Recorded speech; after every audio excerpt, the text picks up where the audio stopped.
આજની આપની કથાની શરૂઆત પૂર્વે 1-2 મિનિટ પ્રભુ નામ સ્મરણ. હરિ ઓમ નમો નારાયણાય, ઓમ નમો નારાયણાય, હરિ ઓમ નમો નારાયણ, હરિ ઓમ નમો નારાયણાય, હરિ ઓમ નમો નારાયણાય, ઓમ નમો નારાયણાય, હરિ ઓમ નમો નારાયણાય, હરિ ઓમ નમો નારાયણાય, હરિ ઓમ નમો નારાયણાય, ઓમ નમો નારાયણાય, હરિ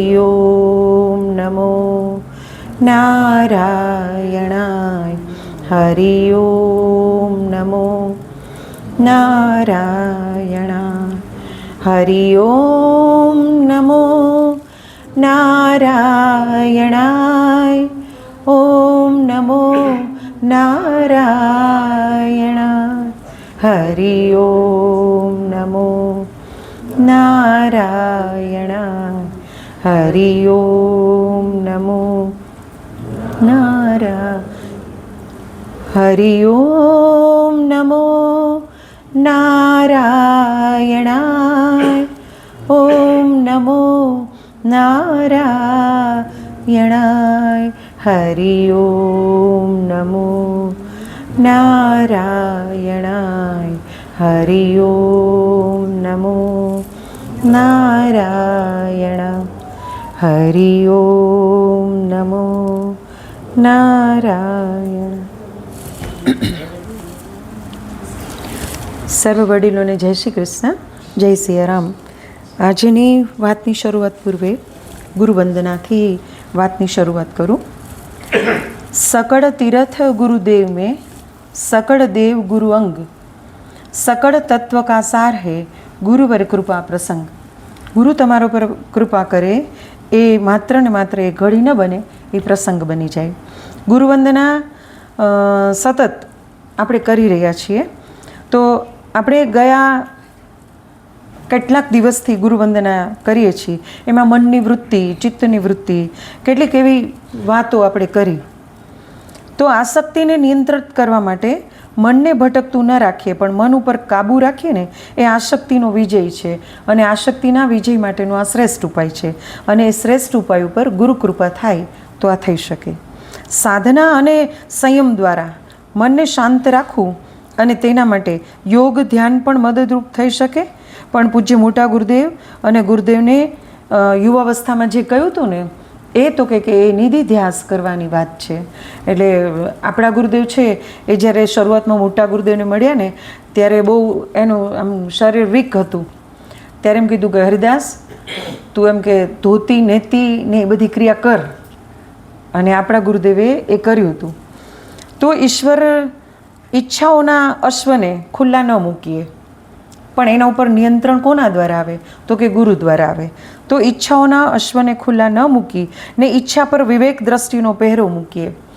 એટલે ઈચ્છાને સમન કરવાનું, એનું દમન કરી પરાણે તમારી વૃત્તિઓને દાબીને મૂકી દેવું એવું નથી. વૃત્તિઓ છે એ સ્પ્રિંગ જેવી છે, તમે જેટલી દાબો એટલી વધારે જોરથી ઉછળે. એવું ફ્રોઈડ અને નીત્સ કહે છે. પણ આપણા શાસ્ત્રમાં કહ્યું છે કે વૃત્તિનું સમન કરવાનું, દમન નહીં કરવાનું. મને કોઈ પૂછે કે મહાભારતનું કયું પાત્ર તને બનવું ગમે, તો હું ચોક્કસ કહું કે કૃષ્ણ જે રથ ચલાવતા હોય ને, એ રથનું એક અશ્વ બનવું. કારણ કે તેનું લગામ સ્વયં કૃષ્ણના હાથમાં છે. તો દશરથ શબ્દ યાદ આવે તો જેને 10 અશ્વો સાથે રથ જોડેલો છે, એ 10 રથ. અને એ રથ ઉપર એનું નિયંત્રણ છે. અને જેનું પોતાના એ જીવનના રથ ઉપર નિયંત્રણ હોય ને, એને ત્યાં પરબ્રહ્મ અવતરે. એટલે રામ દશરથને ત્યાં શું કામ અવતર્યા? તો એ પણ પરબ્રહ્મ જ્યારે અવતરે ત્યારે તો કે યશોદા અને નંદને ત્યાં કૃષ્ણનું આવવું, ભલે પાલક માતા પિતા તરીકે, પણ શું કામ એમ નંદ અને યશોદા? તો કે નંદ છે ને એ છઠ્ઠા વસુ હતા, અને એ વસુપત્નીને વસુ ત્યારે ભગવાનનું બહુ નામસ્મરણ કર્યું, અને ભગવાને કહ્યું કે હવે વસુઓ છે ને એ નીચે એનું અવતરણ થાય ને તો એ મનુષ્ય જીવન તરીકે અવતરે. ત્યારે ભગવાને કહ્યું કે તમારી કોઈ ભૂલ હોય ને તો એને અવતરણ એવું કરે. એટલે 7 વસુઓ હતા. 7 વસુએ કામદેવની પેલા વશિષ્ઠ મુનિની કામદેવ ગાયુંની એક મનોરથ કર્યો કે આપણે ઋષિની ગાય લઈ લઈએ, અને એ 7 જણા લેવા આવ્યા. 8 જણા લેવા આવ્યા. એ 8 જ્યારે લેવા આવ્યા ને ત્યારે ઋષિ તો આશ્રમમાં નહોતા, પણ જ્યારે એ કૃત્ય કરીને એ ઋષિ 3-8 વસુ નીકળે છે ત્યારે ઋષિ જ્યાં હતા ને ત્યાં એને ખબર પડે છે. એ ખબર પડે છે ને ત્યારે આંખ બંધ કરીને કહે છે કે જે આ લઈ જાય છે ને એનું તો કે એની અધોગતિ થાય. એટલે દેવો, ગંધર્વો, યક્ષો અને વસુઓ, એટલે સ્વર્ગમાં 4 કેટેગરી એ લોકો વસી શકે. એમાં વસુઓથી આ કૃત્ય થયું, અને 8મા વસુની હાથમાં એ દોરી હતી અને કામધેનને લઈ જ જતા હતા. અને ભગવાને કહ્યું ત્યાંથી વશિષ્ઠ મુનિએ કે તમારું અધોગતિ થાય, એટલે બધા પૃથ્વી ઉપર આવ્યા. પૃથ્વી ઉપર આવ્યા. એમાં 7 વસુઓ કહે છે કે અમે સ્વર્ગમાં જે અધિપતિ એમ કે હોય, આપણે બધું મળતું હોય તો અમે કેમ જીવી શકીએ? એટલે કહે છે કે પ્રભુ અમને માફ કરીએ. તો ભગવાન કહે છે કે તમને માફ કરું હું, પણ તમારું મેં શાપ આપી દીધો એટલે તો એ થશે જ. એટલે એ લોકોએ જલ્દી માફી માગી લીધી. એટલે એ 7 વસુઓ છે, ભલે મનુષ્ય સ્વરૂપે અવતરે, અને ગંગાના ખોડે તમે અવતરશો અને તરત તમને મુક્તિ મળી જશે. અને 8મો વસુ એટલે આપણો ભીષ્મ. અને ભગવાને કહ્યું કે તને તો કે તને જીવન રહેવું પડશે, અને રહ્યા. એટલે અહીંયા વાત કરતી હતી કે નંદ અને યશોદા એ છઠ્ઠા વસુ તરીકે હતા, એની પત્ની તરીકે, પણ પ્રભુ ભક્તિમાં બહુ લયલીન હતા. એટલે ભગવાને કહ્યું કે તું માગ એમ. તો કે મારે કંઈ ન જોતું તમારી ભક્તિ સિવાય. તો કે મારી પાસે ભક્તિ માગીને તો તને મારો આશ્રય જ આપીશ. એટલે નંદ અને યશોદાના સ્વરૂપે એક વખત તું જાજે. તને મારું સામીપ્ય જોઈ છે, મારું સારૂપ્ય રૂપે તારે પૂજન કરવું છે, મારી સાથે રહેવું છે, તો તું નંદ યશોદા તરીકે જજે. તો આપણા મનના ચોકિયાત બની અને એક પણ એવો વિચાર મનમાં પ્રવેશવા ન દઈએ કે જેનાથી આસક્તિ વધે. તો ભાગવત શું શીખવે છે? એ તમારી આસક્તિઓને, તમારા નાના મોટા વૈમનસ્યને તો આપણે છોડતા જઈએ. લોભ, લાલચ, સ્વાર્થ, અહંકાર, ધન, સત્તા, લિપ્સા, મનને અડગું રાખી અને દરરોજ સાત્વિક વિચારોનું ચિંતન કરીએ, અને મનને એકચિત્ત કરે અને પ્રભુ પ્રાર્થના સાથે સત્સંગ કરીએ, તો તેને સહારે સાધનાનો માર્ગમાં આપણે પ્રવેશી શકશું. આ ગુરુદેવો બતાવેલો આપણા સંત કી બાનીમાં જે સાધના માર્ગ છે ને એ માહીનું આ છે કે તમારા મનને પ્રભુની સાથે જોડી દો, સત્સંગ કરી દો, અને એના સહારે તમારો સાધનાનો માર્ગ ખુલ્લો થઈ જશે. અહીં મને યાદ આવે જલાલુદ્દીન રૂમી. જલાલુદ્દીન રૂમી નામે એક અદ્ભુત સૂફી ફકીર થઈ ગયા. એની વાત કરું તો આ લઈ ક્યાંથી લાગે એમ, એ લઈ કે એ શરૂઆત ક્યાંથી થાય, એ ક્યારેય થાય ખબર ન પડે. તો રૂમીનું મોટું ઉદાહરણ છે કે સતત અલ્લાહને સ્મરે, નામ સ્મરણ સતત થતું જાય. તેમાં તે સોની બજારમાં નીકળ્યા. એટલે આપણા મનમાં જે હોય ને એ તમને રવ સંભળાય. ઘણીવાર સવારના પોરમાં શંકર મંદિરની આરતી કરતા હોય ને, ઘંટ વગાડતા હોય ને, તો તમે માનો ને તો ઓમ નમઃ શિવાય તમને સંભળાય. તમે જે અંદર રટણ ચાલુ હોય ને તો તમને એ અંદરથી નાદ આવે. તો એ નીકળ્યા સોની બજારમાંથી. એના મનમાં સતત અલ્લાહનું સ્મરણ હતું. તેમાં સોની બજારમાંથી નીકળતા પહેલાં સોનીના લોકો હોય ને એ ચાંદીના ને સોનાના પતરાને ટીપતા હતા. એ ટીપવાનો અવાજ છે. તેમાં અલ્લાહ અલ્લાહ એવો શબ્દ એને સંભળાયો, અને એવો લય સંભળાયો. તો એનો આ લય છે ને એમાંથી એનું નૃત્ય જન્મ્યું, અને નૃત્ય ચાલ્યું તો સાંજ સુધી ચાલ્યું, અને એ લય નૃત્ય ચાલ્યા જ કર્યું. અને એ ટીપવાના અવાજ સાથે જ્યારે અવાજ બંધ થયો ને, પણ તોય જલાલુદ્દીનનું આ નૃત્યનું માધ્યમ તો કે એ બન્યું, અને પરમ જ્ઞાનનો અનુભવ એને એમાંથી થયો કે હું આમ નીકળું છું ને આ અવાજમાંથી મને મારા પ્રભુનું નામ સંભળાય છે. તો એ તો અત્ર તત્ર સર્વત્ર છે, અને ત્યાંથી એની શરૂઆત થઈ. નિમિત્ત નાનું એવું હોય તો પણ ઘણીવાર પરમાત્મા સુધી પહોંચાડવા માટે એ તો કે બહુ મહત્ત્વનું છે. અને લાઓ ત્સોએ યાદ આવે એક ખરતું પાન જોયું એને. ઝાડ ઉપરથી પાનનું ખરવું એટલે બહુ સામાન્ય ઘટના છે રોજબરોજના જીવનમાં. પણ એને એ પાંદડું ખરતું જોયું અને સમાધિ લાગી ગઈ. હવા એને જ્યાં લઈ જાય ને ત્યાં જતું અને પોતાની ઈચ્છા વિના એ જીવતું હતું, કશાય વિરોધ વિના, બધું જ સ્વીકારીને પાંદડું આ એને જોયું અને ત્યાંથી એની સમાધિ શરૂ થઈ. મને આપણી ગંગા સતી યાદ આવે. ગંગા સતી ને પાનબાઈ આ બેયનું સાયુજ્ય, બેયના નામ જુઓ. ગંગા સતી પાનબાઈને ઉદ્દેશીને 52 પદ રચે. તો એ 52 પદમાં એ સામે પાત્ર કયું છે? પાનબાઈ છે. છેલ્લે આપણે બોલીએ ગંગા સતી એમ બોલ્યા રે પાનબાઈ, તો એ પાનબાઈ છે. આનું એક અર્થઘટન એવું કર્યું છે કે પાનબાઈ છે ને ગંગા સતીનું સ્વતંત્ર અસ્તિત્વ છે. એટલે 52 પદ એને આપ્યા, પણ ગંગા સતીના સાનિધ્યમાં રહી અને પાનબાઈએ પછીના બીજા 14 પદો રચ્યા પોતે. પણ પાનબાઈનું અસ્તિત્વ સ્વતંત્ર નથી, કારણ કે ગંગા સતી એટલે ગંગાનો એક જ્ઞાનરૂપી ગંગાનો એક પ્રવાહ, અને પાનબાઈ એટલે એ પાન છે કે પ્રવાહ જ્યાં લઈ જાય ને ત્યાં જાય. આ ગંગા સતી ને પાનબાઈ. રામકૃષ્ણને કાળા વાદળની પૃષ્ઠભૂમિમાંથી પસાર થતી સફેદ રેખા, સફેદ બગલાની એક હારમાળાએ સમાધિનો પ્રથમ અનુભવ કરાવ્યો હતો રામકૃષ્ણ દેવને. કાળા વાદળોની પાછળથી બગલાની એક હારમાળામાં નીકળી અને એને ત્યાંથી સમાધિ શરૂ થઈ.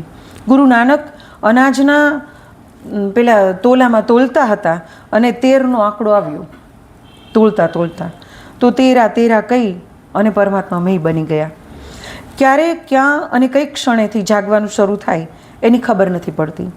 અંદરની જો સાધના ચાલુ હશે ને તો બહારનું કોઈ પણ બહારનું પરમાત્માની અનુભૂતિ આપ્યા વગર તમને રહી નહીં શકે. અંદર બધું ચાલુ હોવું જોઈએ. જાપાનના એક ઝેન ફકીર રિઝાઈ ને એક મંદિરમાં બુદ્ધ સૂત્ર સાંભળ્યું.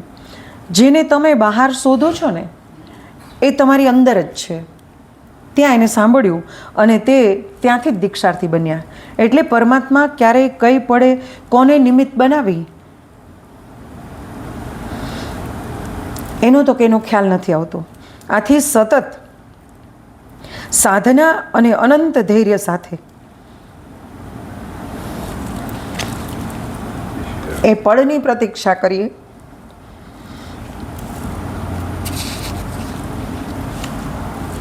કે જે પડે તમે પરમાત્માની નજીક જઈ શકો. ગુરુદેવના સત્સંગમાં આ ઘણું બધું પામવા મળ્યું છે. અને કોઈ પણ ગુરુની કૃપા થાય ને ત્યારે બીજા સોપાનો સાધનાના ઘણા હોય, પણ કૃપાનું એક સોપાન હોય ને તો ઘણું બધું ચડી શકાય છે. જેમ સુખડ ઘસતા જાય ઓરસિયા ઉપર અને ચંદન નીકળતું જાય, તો ગુરુ કૃપાના એ ઓરસિયા ઉપર જીવનનું ચંદન જ્યારે ઘસાતું જાય ને ત્યારે કોઈક રામ છે એ તિલક કરવા આવે છે.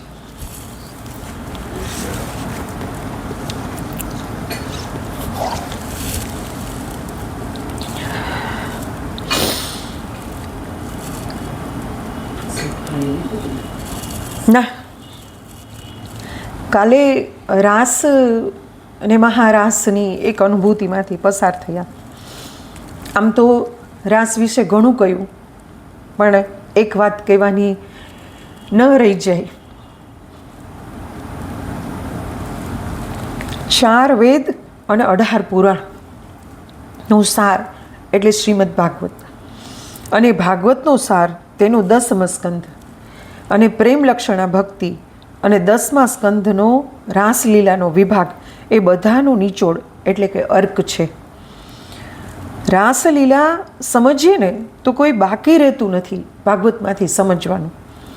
શ્રી રાધા અને શ્યામ સુંદરની એક તો એક જોડી આપણી સામે આવે, પણ રાધા શ્યામ સુંદરનું એ જ્યોત સ્વરૂપ શું બતાવે છે તો કે આત્મા એક જ છે બંનેનું, એ જ્યોતિ સ્વરૂપ. પરંતુ ફક્ત રાસલીલા રમવા માટે ભગવાને 2 સ્વરૂપ પ્રગટ કર્યા. ગોપીની માગણી ધ્યાનમાં લઈને શરદ પૂનમની રઢિયાળી રાતને તો કે બંસીબટના ચોકમાં શ્રી કૃષ્ણની મોરલીના અદ્ભુત નાદમાં એ અલૌકિક પ્રેમ આકર્ષણને કારણે ગોપી પર એ અનરાધાર કૃપાવૃષ્ટિ થઈ અને એક રાસ રચાયો. એટલે કૃષ્ણનું એક નામ છે રસેશ્વર. એટલે પરમાત્મા ખુદ રસ સ્વરૂપ છે. રસમય પરમાત્માને મળાય તો એનાથી એક થવાય એટલે રાસ. અને રાસ એ જીવન છે. આપણું જીવન પણ એક રાસ જ છે. તો અને એ પરમાત્માનું સ્વરૂપ છે, એ આનંદનું સ્વરૂપ છે. વળી રાસલીલા છે ને એ મદન માનભંગ લીલા પણ કહેવામાં આવે છે. મદન એટલે કામ.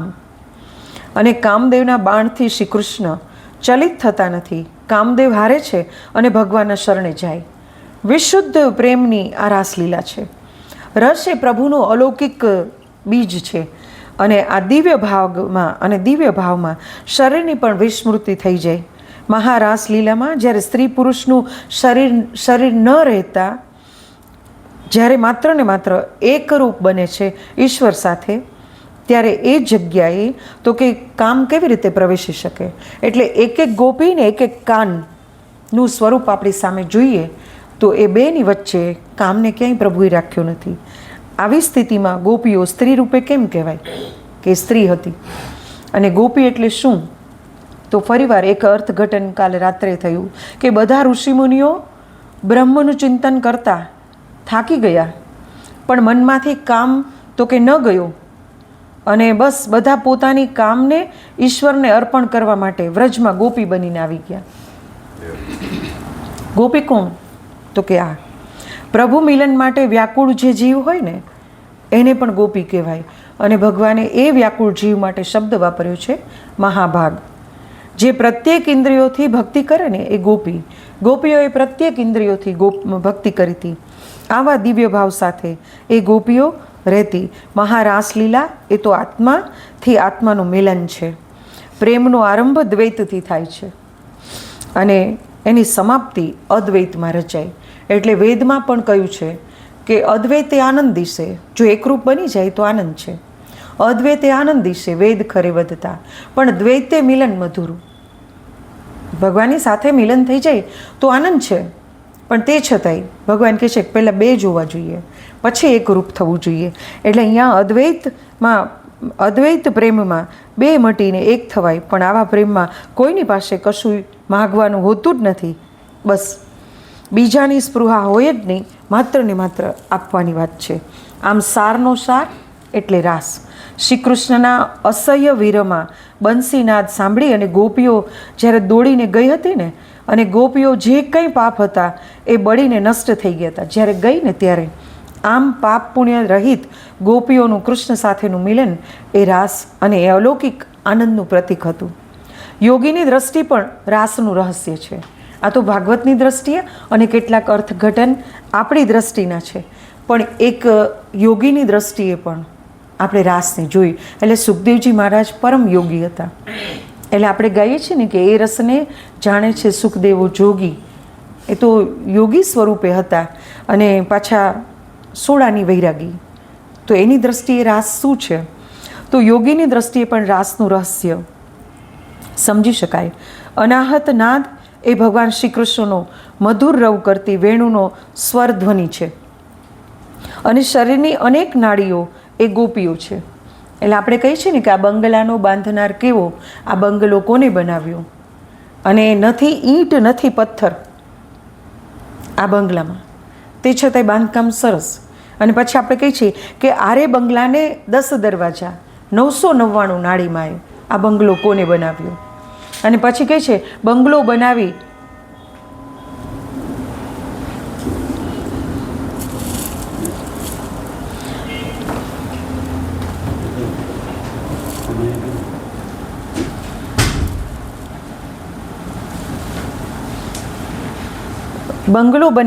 અને કોને પધરાવ્યા? કોક રેવા તો આવે ને, તો કે જીવાભાઈને પધરાવ્યા. પછી નથી દેતા કાંઈ ભાડું, અને ભાડું ન દઈએ એટલે નોટિસ આવે. તો નટવર શેઠની નોટિસો આવે, અમારે ચોપડેના નામું આ બંગલો કોને બનાવ્યો? આ તો કે ઈશ્વરની ચોપડે આપણું નામ ખાતામાં હોવું જોઈએ. તો પરમાત્માનું આ નાડીઓ એ ગોપીઓ છે. કુલ કુંડલીની એ તો કે બ્રહ્મરંધ્રમાં રહેલી રાધિકા છે. મુખ્ય બ્રહ્મરંધ્ર એ રાધિકા છે. અને મસ્તિષ્કનું સહસ્ત્રદલ એટલે કમલ સુરમ્ય વૃંદાવન છે અને જ્યાં આત્મા અને પરમાત્માનું સંમેલન થાય અને જ્યાં પહોંચી અને ઈશ્વરીય વિભૂતિ સાથે જીવાત્માની બધી જ શક્તિ સુંદર રાસ રચતી નૃત્ય કર્યા કરે ને, એ આપણો રાસ. એટલે આ સુખદેવજીની દ્રષ્ટિએ રાસલીલા એટલે શું? કાલે ઉપલક અભિધાસ્તરીય અર્થમાં આપણે વાત કરી, આજે અધ્યાત્મના અર્થમાં રાસ એટલે શું? તો રાસ મારી દ્રષ્ટિએ આ છે. અને હવે કૃષ્ણ કથામાં પ્રવેશ કરીએ. તો કૃષ્ણની કથા શું કરે? આપણે કહીએ ને કે કૃષ્ણ કથા શું કરી શકે? આ સમયમાં આવી કથા સુખદેવજી મહારાજને કે પરીક્ષિતને આવું થાય, પ્રભુ મદદ કરે ને બધા પ્રસંગોમાંથી આપણે પસાર થયા કે અમરીશ રાજાને પણ આવું અભય આપે, તો આપણા દુનિયાવી માણસોને આવું થાય? તો બુદ્ધિજીવી છીએ, થોડીક બુદ્ધિથી વિચારવા માંડે કે આ સમયમાં ને આવા એઆઈના યુગમાં આપણે ધીમે ધીમે પ્રવેશતા ગયા અને શું આવું બની શકે? તો હા, બની શકે. તો એની એક નાનકડી વાત, પછી કથામાં પ્રવેશ. કે ભાવનગરની બાજુમાં સોનગઢ ગામ છે. એ સોનગઢમાં ભાગવત સપ્તાહ ચાલુ, અને ત્યારે ભાગવત સપ્તાહ વાંચતા હતા ડોંગરેજી મહારાજ, અને બંને ટાઈમ ભાગવત કથા કરતા. તો એ ભાગવત સપ્તાહનું કાર્ય ચાલુ થવાનું હતું. અને સોનગઢની બાજુમાં જ એક નાનકડું ગામડું, એ ગામડામાં એક માણસરીએ એમની માતા, પત્ની, 4 દીકરીઓ અને એક નાનો દીકરો, 5 સંતાનો, પોતે 2 જણા, 7 અને એક માં 8.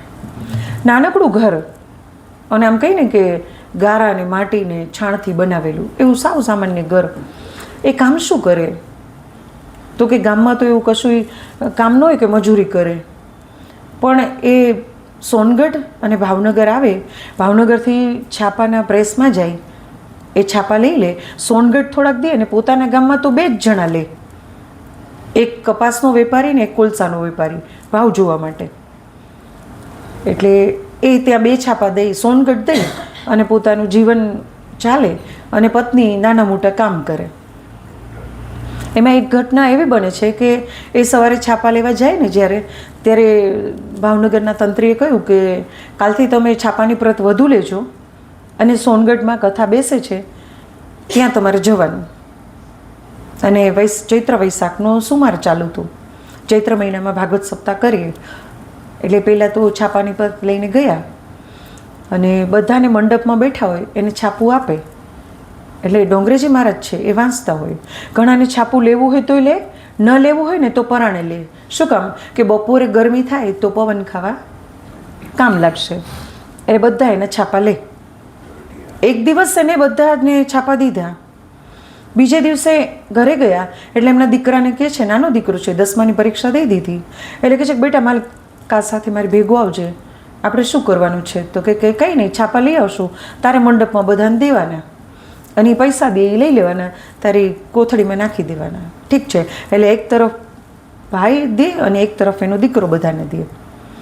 એ દીકરો તો 10મું ધોરણ, એટલે બહુ હજી એટલો બુદ્ધિજીવી ના બન્યો હોય, એટલે બિચારો સાંભળતો જાય. પણ એમાં વારે વારે ડોંગરેજી મહારાજ એમ કહે ને કે મારો લાલો બધાનું ધ્યાન રાખે છે. ત્યારે એ છોકરાને મનમાં એમ થાય કે આ લાલો બધાનું શું ધ્યાન રાખતો હશે, પણ કંઈ પૂછે નહીં, પણ એ સાંભળે. એટલે ઘરે જઈને દાદીને પૂછે કે હે દાદી, લાલો શું બધાનું ધ્યાન રાખે? તો કે બેટા ભગવાન બધાનું ધ્યાન રાખતા હોય. શું રાખતા હોય? તો કે એને ખબર હોય. એટલે છોકરો વળી સમજે કે સારું, ભગવાનને ખબર હોય એટલે આપણું ધ્યાન રાખે. એમ કરતાં કરતાં બધા સપ્તાહના દિવસો પૂરા થતા હતા. એ પૂર્વે 5મા દિવસે કૃષ્ણ જન્મ થાય ત્યારે તંત્રએ બોલાવ્યા અને કહ્યું કે કાલના પેપર સાથે તમારે ડોંગરેજી મહારાજનો કથાનો વિશેષ અંક તમારે બધાને છાપા સાથે ફ્રી આપવાનો. એટલે એ પણ અંકની સાથે આવી ગયું, બધાને દીધું. કથા પૂરી થાય છે. પૂરી થાય અને પૈસાનો હિસાબ બધો પોટલીમાં બાંધી અને બંને બાપ દીકરો સવારે ભાવનગર આવવા નીકળ્યા. અને બહાર બેઠા અને કહ્યું કે સોનગઢની કથાનો હિસાબ આપવા આવ્યા છીએ. એટલે તંત્રી અંદરથી કહ્યું કે હમણાં એને કયો જાય, પછી બોલાવીશ. એટલે પહેલાં બાપ દીકરો પાછા જતા રહ્યા ઘરે. અને એમાં મે મહિનો 10માનું રિઝલ્ટ આવ્યું. અને પેલો છોકરો તો ગામમાં બહુ સરસ માર્કે પાસ થયો. ગામવાળાને થયું કે એને વધારે ભણવા આપણે બહાર મોકલવો જોઈએ. એટલે કે તારે બેટા ભણવા માટે અમે તને મોકલીએ, પણ અમે હોસ્ટેલના પૈસા ના આપીએ, તારી ફી ભરી દઈએ. તો પિતાને કહે છે કંઈ વાંધો નહીં. અને ત્યારે એને અમદાવાદ મૂક્યા એટલે હોસ્ટેલના પૈસાની સવાલ આવ્યો ને ત્યારે કે શું કરવું. એટલે પિતાએ કહ્યું કે કંઈ વાંધો નહીં, પેલી પોટલી છે ને એમાં હું તારો પૈસા ભરી દઉં છું. એ ભરી દીધા અને પછી એ ઘરે આવ્યા. શિક્ષણ કાર્ય ચાલુ થયું. વળી થોડા કરીને ભેગા કરીને મૂકી દીધા અને ફરી એમ થયું કે હવે 7-8 મહિના થઈ ગયા, લાવ હું જાઉં. એ ગયા અને કહ્યું કે સોનગઢની કથાનો હિસાબ આપવા આવ્યા છે. વળી તંત્રીએ કહ્યું કે હમણાં ને એને કહો પછી. એટલે પછી વળી પાછું બીજા સત્રની ફી ભરવાનું ને હોસ્ટેલની ફી ભરવાનું થયું. પિતાએ કહ્યું કે ચાલ આમાંથી પૂરી આવું. વળી ભેગા કર્યા. સમયાંતરે એમ કરતાં 6 સેમેસ્ટર પાસ થાય અને સોનગઢની કથાનો હિસાબ ન મળે. અને હવે દીકરો આવે છે અને આવીને કહે છે કે બધું જ વાત સાચું, પણ તમે ફી ક્યાંથી ભરતા મને કહો ને. એટલે કહે છે કે બેટા સાચું કહું, પહેલાં તો ગામ લોકોએ મદદ કરી, પછી બીજા વર્ષથી ન થાય એટલે આ સોનગઢની કથાના પૈસા હતા ને હું ભરી જતો, પાછા ભેગા કરીને રાખી દઉં. એટલે પહેલાંને વિચાર થાય છે કે હજી તમે હિસાબ નથી આપ્યો કે ના, 5 વર્ષથી સોનગઢની કથાનો હિસાબ ન અપાય. એટલે કે હાલો આજે આપણે જઈએ. બે બાપ દીકરો જાય છે, જઈને બેસે છે અને કેવડાવે છે કે સોનગઢની કથાનો હિસાબ આપવા આવ્યા છે. તંત્રીએ કીધું આવી જાઓ અને હિસાબ બધું દઈ દેવાય છે. બહાર નીકળતા એ વિદ્યાર્થી અવસ્થાના એ છોકરો, એને આજે ખબર પડે છે કે લાલો શું ધ્યાન રાખે, લાલો આ ધ્યાન રાખે.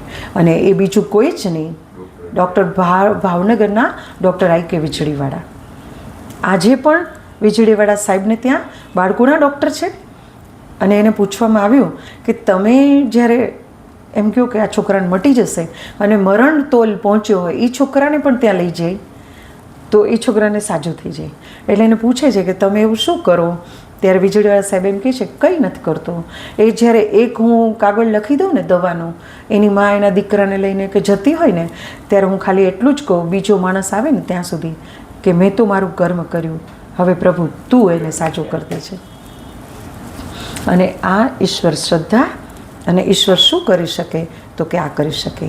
આપણા કલામ સાહેબને પણ પત્રકાર પરિષદમાં કહેવામાં આવ્યું, પત્રકારોએ કહ્યું કે તમે આટલા મોટા વૈજ્ઞાનિક મિસાલ મેન તરીકે તમે ઓળખાવ છો અને તમારા પિતા શું કરે છે? તો કે શું? તો કે નમાઝ પઢીને એ જ્યારે બેઠા હોય ને ત્યારે લાંબી લાઈન હોય છે અને બધા જ જે તે વ્યક્તિ હવે તો મૃત્યુ પામશે એવું બધા કહે છે, એને પણ લઈ આવે અને પેલું પાણી હોય એ તમારા પિતા આપે અને બધા સાજા થઈને થાય. તમે આ બધું બંધ કરાવો. ત્યારે કલામ સાહેબે કહ્યું હતું કે એ શ્રદ્ધાનો વિષય છે, એ હું ન કહી શકું. એટલે જલન માત્રી સાહેબ કહે કે જો શ્રદ્ધાનો વિષય હોય તો પુરાવાની જરૂર નથી. કુરાનમાં ક્યાંય પૈગંબરની સોય જોઈ છે? આ આપણા કૃષ્ણ. રાસલીલા પછી હવે ભગવાને આમ જોઈએ ને તો બધી જ લીલાઓ સંપૂર્ણપણે પૂર્ણ કરી અને પૂર્ણ કરીને ત્યારે હવે એનું કર્મ શરૂ થાય છે. અને આપણી જન્મભૂમિ પણ જુદી હોય, આપણી કર્મભૂમિ પણ જુદી હોય. એટલે જનની જન્મભૂમિ છે સ્વર્ગાતપી ગરીયસે એવું કહીએ ને ત્યારે જન્મી અને જન્મભૂમિ બે સ્વર્ગથી મહાન છે. હવે પ્રભુએ કહ્યું કે મારું કર્મ કરવા મારે મારી જન્મભૂમિથી શરૂઆત કરવી છે. અને ભગવાન કર્મ કરવા માટે એક આતુર છે અને એ આતુરતા માટે પ્રભુ પણ કહે છે કે મારે કોઈ લીલા કરવી હોય ને તો કોઈકને નિમિત્ત બનાવું છું. અને નિમિત્ત બનાવું છું ત્યારે ભગવાને ત્યાં કંસને પ્રેરણા કરે છે. અને પ્રેરણા એ કરે છે કે મથુરામાં ધનુર્યાગ યજ્ઞની શરૂઆત કરે. અને હવે આટલા બધા અસુરોને જ્યારે વધ થયો ત્યારે કંસને હવે બહુ નિશ્ચિત બની જાય છે કે નક્કી દિવ્ય બાળક એટલે આ જ છે, નંદનો દીકરો. એટલે અક્રૂરજીને બોલાવે છે અને કહે છે કે તમે જાઓ અને એ બંને બાળકોને તમે લઈ આવો મથુરા. તો બાનું શું આપવાનું? તો કે બાનું આપજો કે કંસ મોટો યજ્ઞ કરે છે અને તમને બંને નિમંત્રણ આપ્યું છે. એટલે આમંત્રણ ને નિમંત્રણમાં ફેર. આમંત્રણ આપે ને તો તમે જાઓ કે ન જાઓ ચાલે, પણ નિમંત્રણ આપે ને એટલે તમારે જવું જ પડે. 5 મિનિટ તો 5 મિનિટ. એ ફેર છે બેયમાં. એટલે એને નિમંત્રણ આપે છે અને આ તરફ અક્રૂરજી આવે છે. અક્રૂરજી આવે છે અને કંસના રાજ્યમાંથી રથ આવતો હોય એટલે પહેલાં તો બધાને ફાડ પડે. શું કામ? કે કંસે વડે શું નવું કર્યું હશે કે આપણા ત્યાં રથ મોકલ્યો. ત્યાં તો અક્રૂરજી નીચે ઉતરે છે ને નંદ બાબાને મળે છે. નંદ બાબાને કહે છે કે બાબા, કંસે તમને આમંત્રણ આપ્યું છે. શેના માટે? કે બંને બાળકોને લઈને તમે આવો ધનુર્યાગ યજ્ઞમાં. એટલે કે અમને? તો કે હા. એટલે વિચાર આવે છે કે કેમ અમને આમંત્રણ આપ્યું? તો કે ના ના, તમે સારી એમ કે ગોરસ ને બધું કર સમયસર ભરો છો ને એટલે તમારા ઉપર ભાવ કંસને બહુ છે. હવે નંદ બાબા તો ભોળા છે અને આનંદનું એક સ્વરૂપ છે. એટલે જ્યાં આનંદ હોય ને ત્યાં કોઈ કાવા દાવા કે એની ખબર ન પડે એ લોકોને. તો એ ભોળા વ્યક્તિ છે એટલે એ કહે છે કે સારું, અમે આવીશું. અને અહીંયા માને પેટમાં ફાડ પડે. અરે, લલ્લાને કેમ બોલાવ્યો? તમને બોલાવે, એને કેમ બોલાવ્યું? તો કે છે જઈને હમણાં આવતા રહીશું. અને પ્રભુ વિચારે છે કે હવે તો જવાનું છે. અને અક્રૂરજી જ્યારે આવ્યા ને એટલે ભગવાન કહે છે ને તમે જેવું વિચારશો ને એવું ચોક્કસ હું કરીશ. હું તો તથાસ્તુ કહેવા બેઠો જ છું. એટલે અક્રૂરજી આવતા હતા ને ત્યારે ભલે કંસના કહેવાથી આવતા હતા પણ મનમાં વિચારે છે કે હું જ્યારે જાઉં ને ત્યારે બંને બાળકોમાંથી કૃષ્ણ છે ને એ ગૌશાળામાં મને પહેલાં જોવા મળે. ગાયોને નીણ નાખતો હોય ને મારે એવી રીતે કૃષ્ણને જોવો છે. અને ખરેખર અક્રૂરજી સવારથી નીકળ્યા હતા, સાંજે પહોંચ્યા ને તો એ કૃષ્ણ ગાયને નીણ નાખતા એને જોવા મળ્યા. અને પછી અંદર આવે, માં બધી આગતા સ્વાગતા કરીને જમાડે અને કહે છે કે અમે કાલે નીકળીએ બાળકોને લઈને.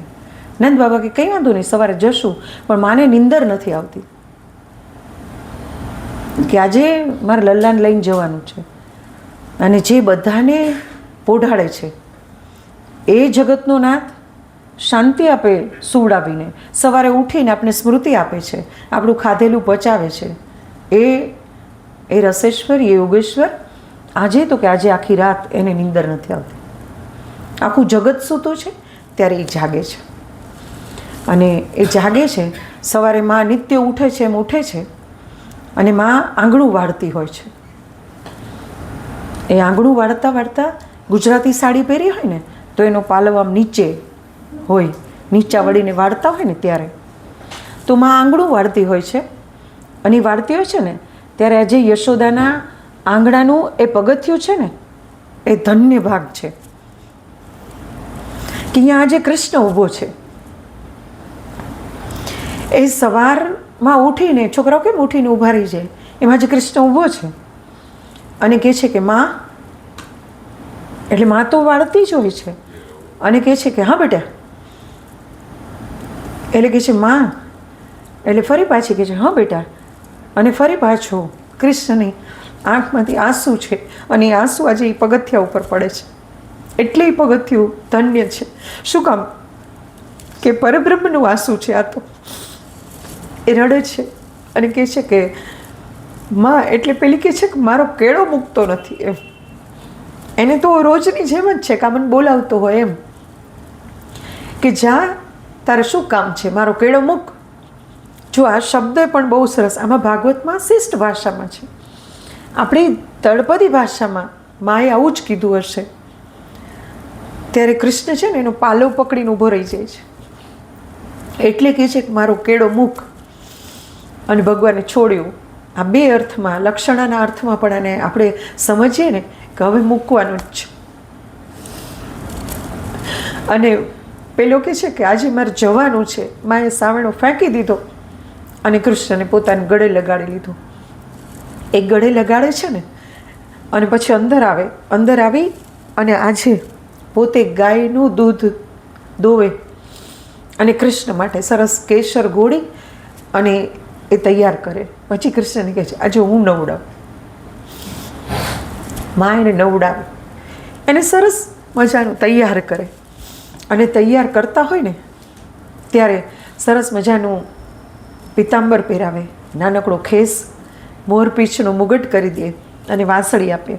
અને આજે ભગવાનને પોતે બેસાડી અને દૂધ પીવડાવે છે. આજે માખણ પણ પોતાના હાથે ખવડાવે છે કે હાલે લલ્લા.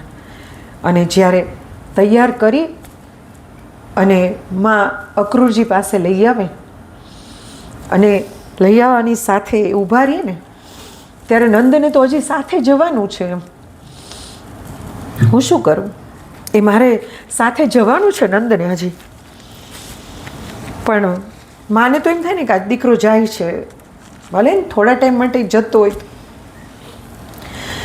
એટલે એ અહીંયા ઊભી છે અને અક્રૂરજી સાથે એને વિદાય કરે. અને ગોકુળમાં બધાને કાલથી ખબર છે કૃષ્ણ જવાના છે. ગોકુળમાં બધા સવાર ઉઠી ગયા અને ગોકુળમાં સવાર વહેલી પડે છે.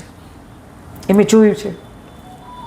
વહેલું 4 વાગ્યામાં રાધે રાધે કૃષ્ણ જય શ્રી કૃષ્ણ કરતાં ગલીમાં બધા નીકળી પડે. અને યમુનાજીએ જાય ને 5 વાગ્યામાં તો બહુ સરસ મજાનું અજવાળું થઈ ગયું હોય. તો બધા વહેલા ઉઠી અને નંદ બાબાના આંગણામાં આવીને ઊભા રહી જાય છે. કૃષ્ણ જાય છે અને રથમાં બેસાડે છે. બીજા ગાડામાં નંદ બાળો બધા ગોપ બાળો બેસે છે, નંદ બેસે છે. અને માં છે ને અક્રૂરજીના રથની અંદર 2 મોટા માટલામાં માખણ ઉતારીને મૂકે છે. એટલે અક્રૂરજી પૂછે છે કે આ શું છે મૈયા? તો કંઈક મારા લાલાને માખણ છે, એ ત્યાં 2 દિવસ રહેશે ને તો એને માખણ વગર એ જમી નથી શકતો અને મારા હાથનું જ માખણ ખાય છે. એટલે કહે છે કે માં ત્યાં ઘણું હશે, તો કે ના, એ મારા હાથનું ખાય, એને બીજાના હાથનું નથી ગમતું. એ 2 ઘડા મુકાય છે અને રથ નીકળે છે. ગોપીઓ બધા ગોકુળવાસીઓ બધા રથની પાછળ પાછળ. આજે અક્રૂર છે ને એ તો કે ગોકુળવાસીઓને ક્રૂર લાગે છે. શું કામ? કે કૃષ્ણને લઈ જાય છે. અને એ ગોપીઓ બધા પાછળ. અક્રૂર જુએ છે કે આવી રીતે બધા પાછળ આવે, એમ આવજો કહીને બધા નીકળી શકે. અને આ તો પાછળ પાછળ બધા આવે અને ગોકુળની સીમા આવે ને ત્યારે કૃષ્ણ નીચે ઉતરે અને કહે છે કે તમે બધા પાછા જાઓ, હું આવીશ પાછો. અને માં તો એટલું બધું રડે છે ને એટલે માને ગળે લગાવીને કહે છે કે તું રડ નહીં, હમણાં હું આવીશ. એ રોજની માફક કહેતો હોય ને એમ જ કહે છે હમણાં આવીશ. અને એ જાય અને હવે બધાને પાછા વળવાનું કહે.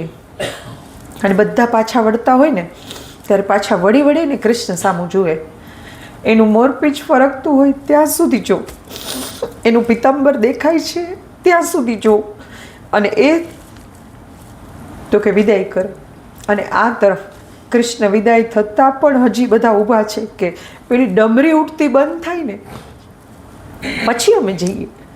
કારણ કે ત્યાં સુધી કૃષ્ણ છે એવું અમને લાગે. કૃષ્ણ હજી છે એવો અમે જોઈ શકીએ છીએ. અને આ તરફ રથ આગળ જાય, ડમરી ઉઠતી બંધ થાતે અને ગોકુળવાસીઓ પાછા આવે. અને પાછા આવે ને ત્યારે રથ અચાનક ઊભો રાખવા માટે કૃષ્ણ કહે છે કે અક્રૂરજી અહીંયા ઊભું રાખો. અક્રૂરને વિચાર આવે છે કે હવે કેમ કહ્યું ઊભું રાખવાનું, કે શું થયું? અને નંદ અને ગોપ બાળકોનું ગાડું આગળ છે. નંદની આગળ કૃષ્ણનું રથ ઊભો રહે ને ત્યારે કૃષ્ણ નીચે ઉતરે છે કે બધાની વિદાય લઈ લીધી, હજી શું? તો કે મારે એક વિદાય બાકી છે લેવાની. અને કૃષ્ણ આવે. તમાલ તરુના વૃક્ષ નીચે રાધા ઊભી છે સુંદર તૈયાર થઈને.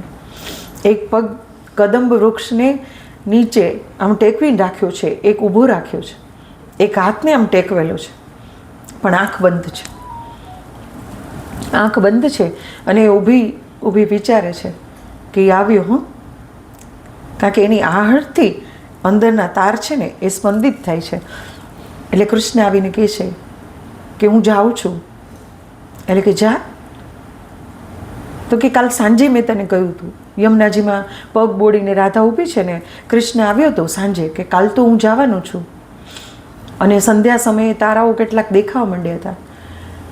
એટલે કહે છે કે મેં બધાને કહું છું કે હું પાછો આવીશ, પણ હું તને કહીને જાઉં છું, હું પાછો નથી આવવાનો.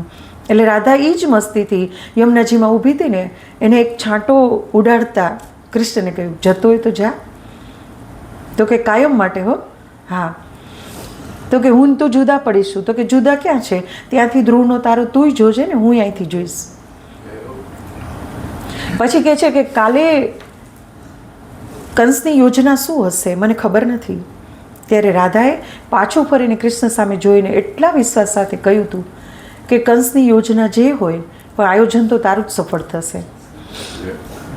એ રાધાને સાંજે કહેવાય ગયું, પણ આજે વિદાય મારે જોઈ છે ત્યારે હું તારી પાસે આવું છું. હવે તો આંખ ખોલ. એટલે પેલી આંખ બંધ છે, અને આંખ બંધ હોય છે ને કે મારે જવું છે. એટલે કે જતો હોય તો જા. અને એને જવાનું કહ્યું ને કે હું તારી વિદાય લેવા આવ્યો છું. હા હા, હું આપું છું તને વિદાય. એ જ સ્થિતિ સાથે એ કહે છે. પણ એ જ્યારે પાછળ ફરીને પગલું માંડે ને ત્યારે રાધા હાથ પોતાનો ઊંચો કરી કેળે ખોસડી વાંસળી લઈ લે છે. એટલે કૃષ્ણ કહે છે કે વાંસળી તો કે તું જા, મારે કંઈક તો જોઈએ ને, તારું અવલંબન મારે કંઈક તો જોઈએ ને. વાંસળી લઈ લે છે અને એ બંસીધારી ત્યાંથી નીકળે છે. એ બંસીધારી હવે ચક્રધારી બનવા જઈ રહ્યો છે. કૃષ્ણ ત્યાં વિદાય લઈને નીકળે છે. રાધા સામું જોતી જ નથી. અને એ જ્યારે નિકુંજમાં પ્રભુની આ વાત થઈ ગયા પછી ખૂબ રડે છે રાધા. અને ભગવાન ઊભા છે ત્યારે રડતા રડતા આંસુ છે ને રાધાના ભગવાનના તળિયાને સ્પર્શ કરે છે. એટલું રાધા રડે છે. અને ભગવાન કહે છે મારા પછી જીવવું છે ને. અને બ્રહ્માજીની સાક્ષીએ બંનેના નિકુંજમાં લગ્ન થાય. એ રાધા આજે કાયમનો એક વિયોગ પોતાના ભાગ્યમાં એ લખી અને કૃષ્ણને વિદાય આપે. એ વિદાય આપે 2-4 મહિનાની વાત હોય તો સહ્ય છે, 2-3 વર્ષની વાત હોય તો સહ્ય છે. વિદેશ ગયા છે તો એક આશા છે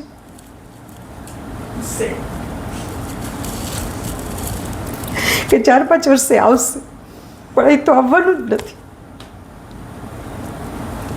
એવી રાધા કૃષ્ણ પ્રીતિમાં પોતાનો વિયોગ પોતાના નસીબમાં હાથેથી લખે છે. અને કૃષ્ણ આ તરફ મથુરામાં પોતે પહોંચે છે. અને મથુરામાં પહોંચતાની સાથે આ તો ગોવાળના ગોપ બાળકો ભોળા, એને હજી કશું જોયું નથી એવા છોકરાઓ કૃષ્ણ અને બલરામની સાથે બજારમાં ફરે છે. અને કહે છે ઓ કંસની બજાર તો કેટલી સુંદર છે. અને જે જેને ગમે ને એ બધાએ આશ્ચર્યથી જોવા લાગ્યા. નંદ બધાને સમજાય, છોકરાઓ કંસના સૈનિકો ઊભા હોય તમને ક્યાંક દંડ ન આપે, પણ જ્યારે દંડધારી સાથે હોય ને ત્યારે કોઈ દંડની કોઈને બીક નથી લાગતી. એવું કૃષ્ણને સૌથી પહેલાં મથુરામાં એ નંદનો ધોબી મળે છે. અને એ ધોબી કપડાં લઈને જતો હોય છે. કપડાં લઈને જતો હોય છે ને ત્યારે ભગવાન એને ઊભું રાખે છે અને કહે છે કે આ પોટલામાં શું છે? તો કે કપડાં છે, કંસના મહારાજના કપડાં છે. એ કે ના લઈ જવા દઉં. અને બધા કપડાં લઈ લે છે. આ ધોબી રામ સમયમાં જે હતો ને એને કહ્યું હતું કે કૃષ્ણ સમયમાં હું તને દંડ આપીશ, તે ભલે અત્યારે મને મારી સાથે જે કર્મ કર્યું એ. બધા કપડાં લઈ લે છે, ગોપ બાળકોને આપે છે. જેને જેવા માપના હતા ને બધા થઈ ગયા. કૃષ્ણે અહીંયા પહેલી વાર સીવેલા કપડાં પહેર્યા છે. ગોકુળમાં કૃષ્ણ હતા ને ત્યાં સુધી એને કોઈ દી સીવેલા કપડાં નથી પહેર્યા. એને કોઈ દી માથાના વાળ ઓળ્યા નથી, એટલે સહજતામાં હતા. અને એને કોઈ દી પગમાં ચપ્પલ નથી પહેર્યા. અહીંયાથી મોજડી પહેરવાની શરૂઆત કરે છે. એટલે ગોકુળની રેતી, રમણ રેતી એ ભાગ્યશાળી શું કામ? અને મેં તો માસીને યમુનાજીની આરતી કરતા આવીને અમે પાછા સાંજે ત્યારે મેં જોયા છે કે યમુના ઘાટ ઉપરથી આપણે સવારથી સાંજ કેટલાય નીકળ્યા છીએ. કેટલી ગાયો, કેટલા વાંદરાઓ ત્યાંથી નીકળ્યા છે, પસાર થયા છે. દુનિયાવી દ્રષ્ટિએ પગના રજકણો કેટલાય ત્યાં છે.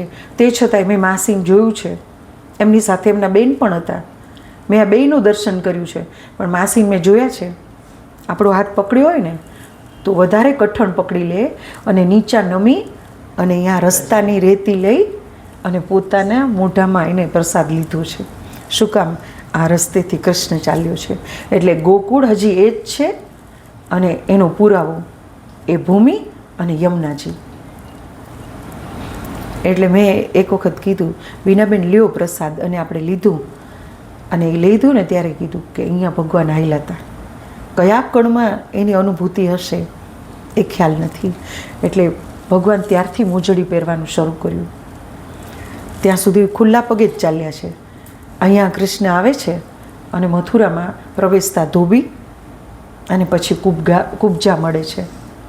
કુબજા મળે છે ને એટલે અર્જુન ગીતા ગાઈએ ને ત્યાં આવે છે કે મામાને મળવા હું ગયો, ત્યાં મળી કુબજા નાર, થોડા ચંદન કેરે કારણે મેં તો આપ્યું રૂપ અપાર, અર્જુન સુણો ગીતા સાર પાંડવ માનજો નિર્ધાર. અને એ ગીતાની શરૂઆતમાં પણ બહુ સરસ રીતે કરે છે. ગુરુ પ્રતાપે ગાઈએ કીરપાત સાધુ જન, પરિબ્રહ્મા મારો આત્મા મારું મન તું અર્જુન, અર્જુન સુણો ગીતા સાર. જો અહીંયા પણ ગુરુ કૃપાએ ગાઈએ, ગુરુ કૃપાથી થાય ને તો જ આ થાય. એટલે આપણે ગુરુ વંદના શું કામ કરીએ છીએ? આ ગુરુ કૃપા થાય તો. અને શ્રી ગુરુ ચરણ સરોજ રજ, હનુમાન ચાલીની શરૂઆતમાં પણ ગુરુ જ છે. એ કુબજા મળે છે અને વાંકી વાંકી ત્રિવિક્રા, ત્રણેય અંગોથી વાંકી છે. એનું નામ ત્રિવિક્રા છે, પણ કુંબળું એનું રૂપ છે એટલે એને કુબજા બધાય કહેતા. તો હાથમાં થાળી છે, કંસની દાસી છે, હાથમાં થાળી છે પણ પ્રભુની ભક્ત છે. એ થાળી લઈને ભગવાનનો પૂજન વિધિ કરવા જતી હતી અને ભગવાન સામે મળે છે અને વાંકી વાંકી ચાલતી હતી ને એમાં ઠેબું વાગ્યું અને ભગવાન સામે મળ્યા. ચંદનની વાટકી બધી ભગવાનના પગ ઉપર પડી. પગ ઉપર પડીને ત્યારે આમ જુએ છે તો પ્રભુ છે. એટલે ભગવાને એ ચંદન પોતાના પગ ઉપરથી લઈ અને કુબજાને લગાવે છે અને કુબજાના 2 અંગૂઠા ઉપર ભગવાન પોતાના પગ મૂકી અને હડપચી એટલે દાઢીએથી ઊંચી કરે છે અને કુબજા સ્વરૂપવાન બને છે. કુબજા અને રાધા આ 2 ભગવાનને પ્રેમ કર્યો, પણ રાધાનો પ્રેમ છે ને એ સાત્વિક પ્રેમ છે, કુબજાના પ્રેમમાં તામસિક ભાવ છે. એટલે ભગવાન કહે છે કે માગ, ત્યારે ભગવાનને કહે છે કે કાંઈ નહીં, તમારી ક્રીડા મારા ઘરે એકવાર કરવા આવજો. અને ભગવાન કહે છે આવીશ, મથુરામાં છું ત્યાં સુધીમાં આવીશ. કુબજાને પણ રૂપનો એક પેલું કહીને કે સ્પર્શ કરાવી અને હવે ભગવાન મથુરામાં આવી પહોંચ્યા છે. કંસને ખબર પડે છે, કંસને ખબર પડે છે ને કે 2 ભાઈઓ આવી ગયા છે. નંદ બાબા આગતા સ્વાગતા થાય અને ગોકુળમાં થી આવેલા આ ગોપ બાળકો દરબારમાં આવતા આવતા એટલા બધા નવા બધા જોઈએ ને કે કેવા સરસ નગારાઓ પડ્યા છે એટલે વળી વગાડી લઈએ. આ મલ કેવો છે તો એની સાથે ઊભા રહી જાય કે કેટલો જાડો છે, વળી એને અડવા લાગે. અને એમ કરતાં આજે તો કે સાંજ પડી. કંસને કહેવામાં આવ્યું કે બંને બાળકો આવી ગયા છે. કંસ કહે છે કંઈ વાંધો નહીં. હવે સવારનો પોર કંસના આમંત્રણને માન આપી અને 2 ભાઈઓ આવે છે. યજ્ઞ જ્યાં શરૂ થયું છે ત્યાં યજ્ઞની વિધિ થાય, પણ કંસે કહ્યું છે કે 2 ભાઈઓ જ્યારે પ્રવેશ કરે ને ત્યારે સૌથી પહેલાં હાથીને મદોન્મત બનાવવાનું. એ કુવેલિયા પીડ હાથીના હાથે પહેલાં એને મરાવવા છે. એટલે મદિરા પાન કરાવી હાથીને બહુ અંકુશ લઈને ઉપર બેઠેલો મહારથી છે એને કહ્યું જ્યારે 2 ભાઈઓ પ્રવેશ કરતા હોય ને ત્યારે તો કે તારે મહાવતને કહે છે કે એ તારે ભાલાથી હાથીને ઉત્તેજન કરવાનું અને એ 2 ભાઈઓ સામેથી આવતા હોય ને એની સામે લઈ જવાનું કે એના પગ તળે એ 2ને કચડી નાખીએ. અહીંયા બલરામ અને કૃષ્ણ બંને સામે આવે છે. સૌથી પહેલાં મહાવત તેને કૃષ્ણ ઉપર છોડે એ પહેલાં જ કૃષ્ણએ હાથીની સૂંઢ પકડી અને ઘણીવાર પછાડ્યો. ખૂબ રસાકસી થઈ. તેની સૂંઢ પકડીને ભૂમિ પર પછાડ્યો અને પોતાના પગ નીચે દબાવીને એક દાંત હાથીનો ઉખેડી નાખ્યું. કૃષ્ણએ તેના દાંત વડે ભગવાને એ મહાવત અને હાથી બંનેને મારી નાખ્યા. પછી લોહિયાળ હાથીના દાંતને હાથમાં રાખી ભગવાને મલ્લોના અખાડામાં પ્રવેશ કર્યો કે હવે મેં તો એક કાર્ય તારું પૂરું કર્યું. કંસ અખાડામાં ચારુણ અને મુષ્ટિક મદિરા પાન કરીને બેઠા છે અને આ બંને કંસના બહુ સારા મલ્લ. એટલે કૃષ્ણને પ્રવેશતાની સાથે ચારુણ મલ્લ છે ને એને કૃષ્ણને કહ્યું, ઓ કૃષ્ણ, ઓ બલરામ, તમે બંને મલ્લ યુદ્ધ કરવા માટે બહુ કુશળ ગણાવ છો એવું મેં સાંભળ્યું છે. તમારું યુદ્ધ જોવાની મને ઈચ્છા છે. અમારા રાજાએ તમને અહીં બોલાવ્યા છે, તેથી તમે બંને અહીં આવો ને અમારી સાથે યુદ્ધ કરો, દ્વંદ્વ કરો. આ સાંભળીને કૃષ્ણે કહ્યું કંઈ વાંધો નહીં કે ઓ મલ્લો, અમારા ગુણો તમે જાણો છો એ બદલ તમારો ધન્યવાદ, પણ બાળક છીએ અમે તો તમારો સામનો કરવા માટે અમે હજી બહુ સક્ષમ નથી. પહેલી વાર તો કહ્યું તમે બળવાન છો, એટલે મલ્લે અમે તમારી સાથે ખેલશું. કૃષ્ણની વાત સાંભળીને ચારુણ બોલ્યો, તું અને બલરામ બાળક નથી, તે તો 10,000 હાથીનું બળ ધરાવનારા છો, એટલે તમે હાથીને મારી નાખ્યો રમત-વાતમાં. તમે બાળક કેમ કહેવાઓ? એટલે અમારી સાથે યુદ્ધ કરો. અને બંને એની સાથે કુસ્તી જોરદાર કરે. બંને મલોને ઘણા બધા દાવપેચ અજમાવી અને એને તો કે એને મારી નિયમોનું પણ ઉલ્લંઘન કરે છે. ત્યારે કૃષ્ણ ચારુણ મલનો વધ કરી અને બલરામ મુષ્ટિકનો વધ કરે છે. અને બંને વધ કરી અને હવે તો કે બંને જણા કંસના દરબારમાં આવે છે.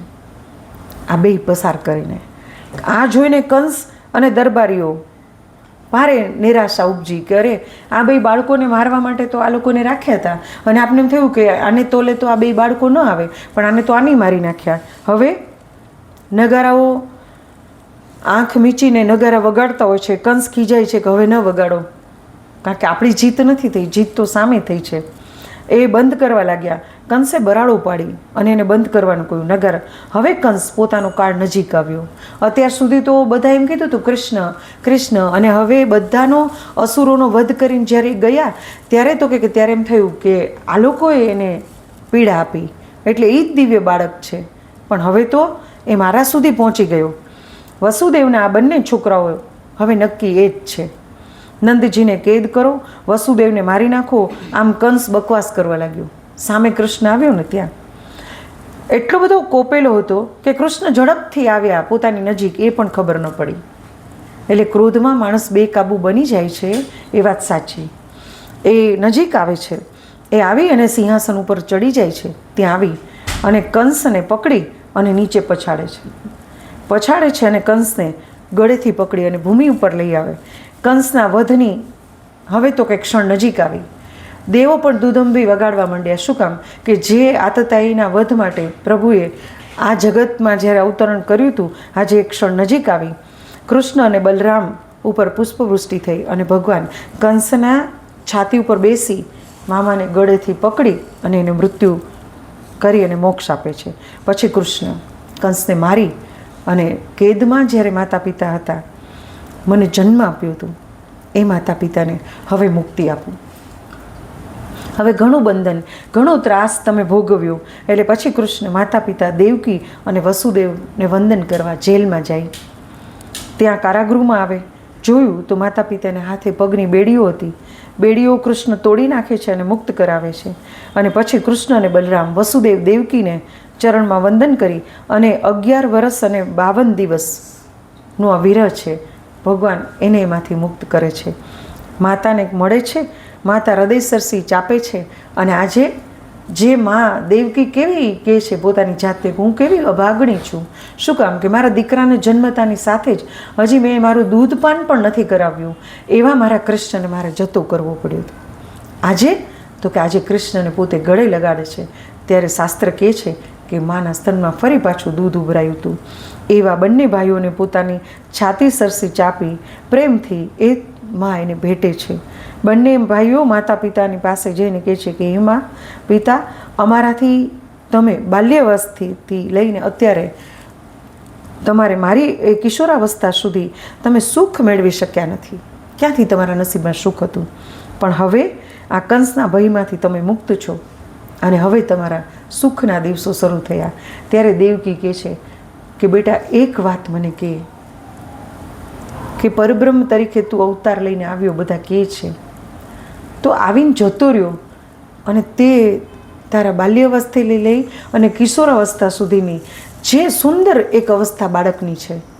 છોકરાઓ મોટા થઈ જાય ને, અત્યારે આપણા જ છોકરાઓ છે, પણ એ એની સાથે જે જીવન જીવવાની મજા હોય ને, એ કિશોરાવસ્થા પછી યુવાવસ્થાએ આવે ને ત્યારે નથી આવતી. તો તું કે એ કેમ દેવકીને આ પ્રેમ મળ્યો? ત્યારે ભગવાન કહે છે કે એને ક્યાં પુણ્ય કર્યા હતા? તો કે માં તને કહું, તું ગયા જન્મે કઈ કઈ હતી,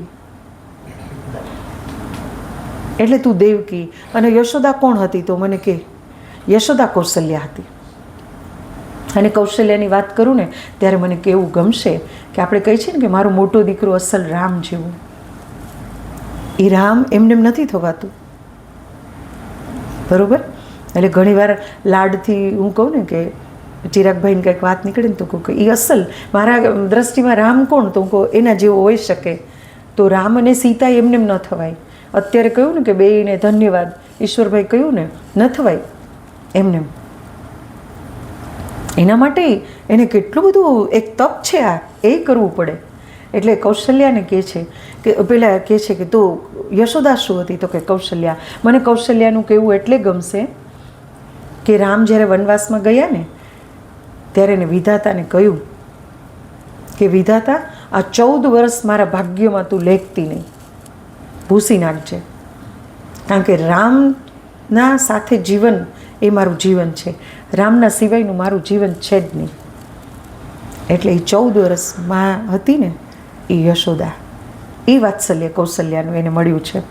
બંને ભાઈઓ વસુદેવ દેવકીને પોતાની મોહક વાણીથી ખોડામાં બેસાડીને આનંદ કરે છે અને હવે ઉગ્રસેનનું રાજ્યાભિષેક કરે છે. કંસને મુક્તિ આપ્યા પછી પોતાના નાનાજી ઉગ્રસેનને કહે છે, અહીંયા કૃષ્ણનું એક પાસું આપને જોવા મળે છે અને શીખવા જેવી વાત છે કે કંસને મારીને પોતે રાજ્ય કરી શક્યા હોત અને મથુરાના અધિપતિ થઈ શક્યા હોત, પણ એ ન થયા. ઉગ્રસેનને રાજ્ય સોંપી દે છે. આ સોંપવું બહુ મહત્ત્વનું છે. એટલે શ્રી કૃષ્ણ સોંપી હવે નંદ બાબાને આશ્વાસન છે કે હવે પાછા જઈશું. અને વસુદેવજી પાસે આવે છે કે હવે અમે જઈએ, અને બાળકોને કહે છે કે ચાલો આપણે પાછા જઈએ ગોકુળ. ત્યારે બાબા પાસે બેસી અને કૃષ્ણ કહે છે કે બાબા હવે તમારે એકને પાછા જવાનું છે. એટલે અત્યાર સુધી એક આશ્વાસન હતો કે કંસ પાસે જવાનું છે ને એના યજ્ઞમાં ભાગ લેવાનું છે, અને હવે કૃષ્ણ કહે છે કે અમારે તમારી સાથે નથી આવવાનું.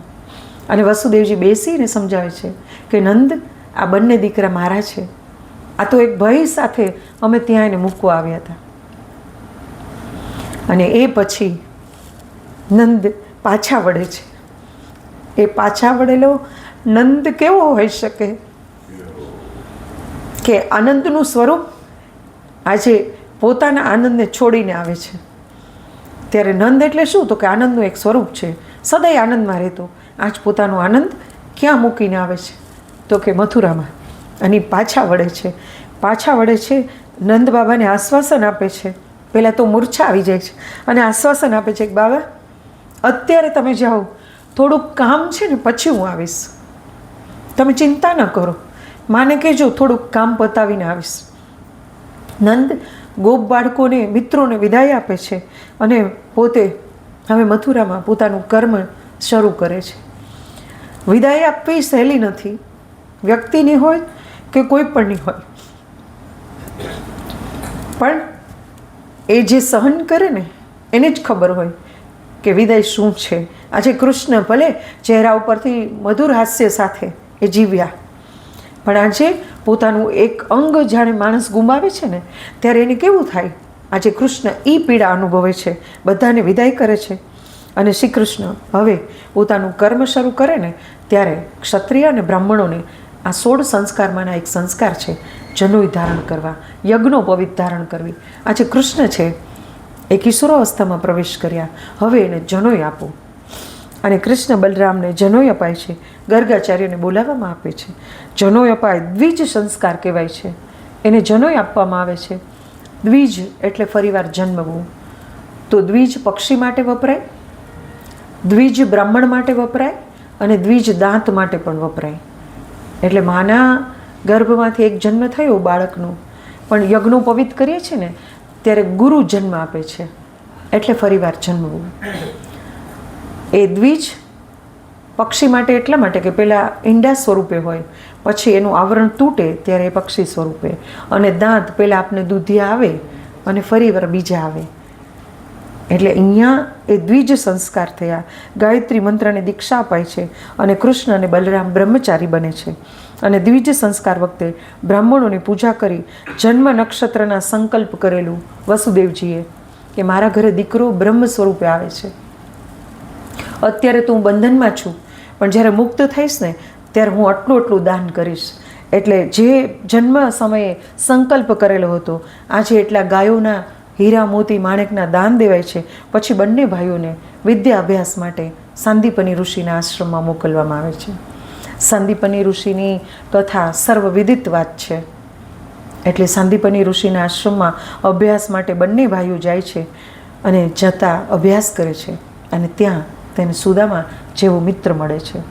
એટલે જ્યારે જ્યારે મિત્રની વાત આવે ને ત્યારે કૃષ્ણ અને સુદામાની મિત્રતા આપણે માગીએ તો મિત્ર સુદામા એ છે, ઐશ્વર્યનો એ માલિક છે. અને ઐશ્વર્ય મળેલું છે એ સુદામાને કારણે છે. બે જણા ગુરુ એને કાસ્ટ લેવા વનમાં મોકલે. વનમાં મોકલીને થાકીને લાકડા લઈને આવે છે. ખૂબ જ વરસાદ પડ્યો છે, આખા દિવસના ભૂખ્યા છે બંને મિત્રો. અને ભૂખ્યા છે ત્યારે સુદામાજી કૃષ્ણને કહે છે ચલો આપણા કુટીરમાં જઈએ અને કંઈક ગુરુ માતાને કંઈ ભોજન બનાવું. ત્યારે કૃષ્ણ કહે છે કે હું ગુરુ પાસે જઈને આવું, તું જા કુટિયામાં. એ જાય છે, પણ આશ્રમની અંદર એક વૃદ્ધા છે જેની આંખો નથી. એ વૃદ્ધા બાજુમાં જ રહે છે અને એ ક્યાંકથી માગીને આવી છે અને આજે ઉપવાસ છે, પણ એક ચણા કોઈકે આપ્યા છે. એ પોટલીમાં બાંધી રાખ્યા અને પોતાની કુટીરમાં ગઈને એટલે બારી ઉપર રાખ્યા. આખી કુટીરમાં કાંઈ નથી, એ ચણાની પોટલી પડી છે. બંને મિત્રો છે એ થાકેલા છે. પેલો ગુરુ પાસે જાય અને આ એની કુટિયામાં જાય અને ત્યાં રાત્રિનો સમય છે અને એક ચોર છે. એને એમ થયું કે આ કુટિયાનું બારણું ખુલ્લું છે ને, હું જાઉં. અને એ જાય અંદર. એ અંદર જઈને જુએ છે કશું નથી, પણ બારી ટપવા જાય ને ત્યાં એક પોટલી હાથમાં આવે છે. તો એને થયું કે આમાં કંઈક હશે. અને એ ટપવા જાય તે પેલી વૃદ્ધા છે એ જાગી જાય, એને કશું દેખાતું નથી એટલે એની પાછળ જાય છે. પાછળ જાય ને તો પેલું જોઈ જાય છે કે જો આ પાછળ આવે છે, નહીં એને પકડી લેશે તો. ચોરને ખબર નથી કે એ જોઈ નથી શકતી, પણ એ વૃદ્ધા મને જોઈને બૂમ પાડશે તો, અને કોઈક મને પકડશે. એટલે હાથમાં લેલી પોટલી છે ને એ કૃષ્ણ સુદામાની કુટીર પાસેથી નીકળે ને ત્યાં મુકાઈ જાય. એનાથી મુકાઈ જાય અને સુદામા જોવે ને હજી એ બહાર નીકળે ને ત્યાં પેલી વૃદ્ધા છે ને અભિશાપિત કરે પેલા ચોરને કે જે આજ મારું લઈ ગયા ને ચણા, એને એટલી બધી દરિદ્રતા આવે કે ન પૂછો વાત. અને સુદામા એ સાંભળે છે અને સામેથી કૃષ્ણને આવતો જુએ છે. ને ત્યારે એને થશે કે જો એ આવશે ને અમારે ભાગ પડશે, એના કરતાં હું જ એકલો ખાઈ જાઉં. અને સુદામા એકલા ચણા ખાતા હોય છે. ત્યારે ભગવાન જોતા હોય છે. અને ભગવાન જોતા હોય છે ને ત્યારે ભગવાન તો સમજે છે, પણ આપણે બધા એક અર્થઘટન એવું કર્યું કે કૃષ્ણને મૂકીને સુદામાએ ખાધા ને એટલે એને દરિદ્રતા. પણ સુદામા એમ કહે છે કે મારા મિત્રને દરિદ્રતા ન હોવી જોઈએ, હું આ બધું જ ખાઈ જાઉં. અને એ ખાઈ જાય અને જ્યારે કૃષ્ણને મળવા, દ્વારકાધીશને મળવા આવે ને ત્યારે એક મુઠ્ઠી તાંદુલ ખાઈ અને બધું જ ઐશ્વર્ય જ્યારે આપતા હોય ને ત્યારે રૂકમણીજી હાથ પકડી લે કે પ્રભુ બસ કરો. ત્યારે પ્રભુ કહે છે કે જે રાચ રચેલુંનું ઐશ્વર્ય જોઈ રહ્યા છો ને એ કૃષ્ણ સુદામાની દેન છે, નહીં તો કાંઈ ન હોત. એટલે પોતાના મિત્રનું દરિદ્રતા પણ પોતે લઈ લે ને એ જગતનો નાથ, એને કેમ ભૂલી શકે. અને આપણે કહીએ કે ભગવાન સુદામાને ભૂલ્યા, જરાય નહીં. એ ભગવાનનો ગણ છે કહીએ તો એક ભાષામાં કે. અને ગરીબને એવો કેમ બતાવ્યો કે પ્રભુ કામમાં છે ને રાખ થઈને જ રહેવાય. પ્રભુ કાર્ય કરવું છે તો તમારે રાખ થઈને જ રહેવું. અને મેલા ઘેલા કપડાનું વર્ણન આવે છે ને એ એટલા માટે કે પ્રભુએ સુદામાને જ્યારે સાંદીપની ઋષિમાંથી આશ્રમમાંથી બહાર નીકળ્યા ને, બે છૂટા પડ્યા ને ત્યારે કહ્યું પ્રભુ હું શું કરું. ત્યારે કહ્યું કે આપણી સંસ્કૃતિના અને આપણા જે સંસ્કારો છે ને એ તારે ઘેર પહોંચાડવાના છે. આપણે જે વેદ ભણ્યા ને એ વૈદિક સંસ્કૃતિના વિચારોને તારે ઘેર પહોંચાડવાના છે. અને ઘેર જવું હોય ને ત્યારે રાજા મહારાજાનું ઘર હોય, ગરીબનું ઘર હોય, ત્યારે તું આવા જાજલ્યો માન કપડાં ધારણ કરી માળાઓ પહેરીને જઈશ તો ગરીબના ઘરમાં કેમ જઈ શકીશ. એટલે સાદો સીધો સુદામાને બતાવ્યો. બાકી સુદામા એક ઐશ્વર્યનો માલિક છે. એટલે ભગવાન કહે છે કે મારું ઐશ્વર્ય જેને એમ કે ચરણે છે ને એ સુદામા છે. એટલે સુદામાને ભગવાને વંદન કર્યા છે. બંને મિત્રો છે એ ગુરુ પાસે ભણ્યા. હવે ગુરુને દક્ષિણા અર્પણ કરી તો ગુરુએ ના પાડી, પણ ગુરુ પત્નીએ કહ્યું કે ગુરુ ભલે ના પાડે કે માં તમે કહો, કે મારો દીકરો પાછો લ્યો. અને શંખચૂડ નામના અસુર છે એ ગુરુના પુત્રને લઈ જાય છે. ત્યાંથી કૃષ્ણ લઈ આવી આપે છે પાછો ગુરુપત્નીને એનો પુત્ર. એટલે ગુરુદેવનો તો ઈચ્છા જ નથી. એટલે સાંદીપરી ઋષિને ફરી ફરી યાદ એટલે કરું કે ગુરુ કેવા, તો કે આવા. હવે કૃષ્ણ છે એ ખરેખર અભ્યાસથી પાછા આવે છે અને રાજકાજના કાર્યોમાં પડે છે. રાજકાજના હવે તો રાજાધીરાજ કહેવાડા હોય અને એનું મન ચોંટતું નથી રાજ્યમાં. એટલે ઉદ્ધવજી એના કાકાના દીકરા એને કહે છે કે ઉદ્ધવજી આવો બેસો. તો કે હું જોઉં છું દ્વારકાધીશ, તમને કામમાં મન નથી લાગતું. એવું કેમ? હવે તો તમારે આજ કરવાનું છે. એટલે કે ઉદ્ધવ શું કરું? સાચું કહું, મને ગોકુળવાળા એટલા બધા યાદ આવે છે. એટલે ઉદ્ધવ તો જ્ઞાની છે. એટલે ઉદ્ધવને કહે છે કે સાચી વાત છે એ કે તમે યાદ કરે રાખો ને એટલે એ લોકો યાદ કરે રાખે તમને. આ તો એવું ઈંધણ છે યાદનું, એવું ઈંધણ છે કે તમે એક તરફથી યાદ કરો છો ને આ બીજી તરફથી યાદ આપોઆપ આવે છે. એટલે કે તમે યાદ કરવાનું બંધ કરો. તો કે મને તો તું કહી દે યાદ કરવાનું બંધ કરો, તું ત્યાં કહી આવ જા. ઉદ્ધવ કે એમાં શું, હમણાં 2 દિવસમાં કહી આવું. એટલે કે તો ઠીક છે, તમે જાઓ કાલ સવારે અને તમે જે જ્ઞાન છે ને એ મારા બધા ગોકુળવાસીને દી આવો. એ યાદ કરવાનું બંધ કરી દેશે એટલે મારે ઓટોમેટિક યાદ કરવાનું બંધ થઈ જશે. એટલે કે સારું છે. અને ઉદ્ધવ સવારે તૈયાર થાય છે. ત્યાં ભગવાન આવે છે અને કહે છે કે ઉદ્ધવ આજે તમે એ પીતાંબર ન પહેરતા હો. તો કે શું? મારું પીતાંબર પહેરો.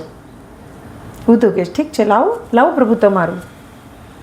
પછી જરકસી જામો ખેસ નાખે. ઉદ્ધવ આજે આ પહેરો ને. એટલે ઉદ્ધવ વળી સામું જુએ છે. લાવો માધવ, કંઈ વાંધો નહીં.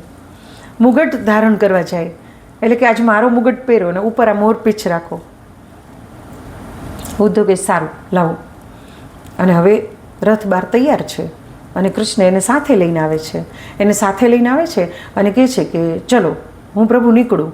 એટલે કહે છે ઉદ્ધવ 1 મિનિટ ખમો, તમે મારા રથમાં જાઓ. એટલે ઉદ્ધવ કે હવે દ્વારકાધીશ બહુ થયું હો, અત્યાર સુધી મેં સહન કર્યું કે મારું પહેરો ને મારું લઈ જાઓ ને, હવે તમે રથમાં આ આગ્રહ રાખો. એટલે આપણે આપણું સ્કૂટર ફેરવતા હોય ને તો આપણું જ ફાવે. એટલે કે હું મારો લઈ જાઉં, નહીં તું મારામાં જા. એટલે પેલો કહે છે કે ઠીક છે ચલો કંઈ વાંધો નહીં.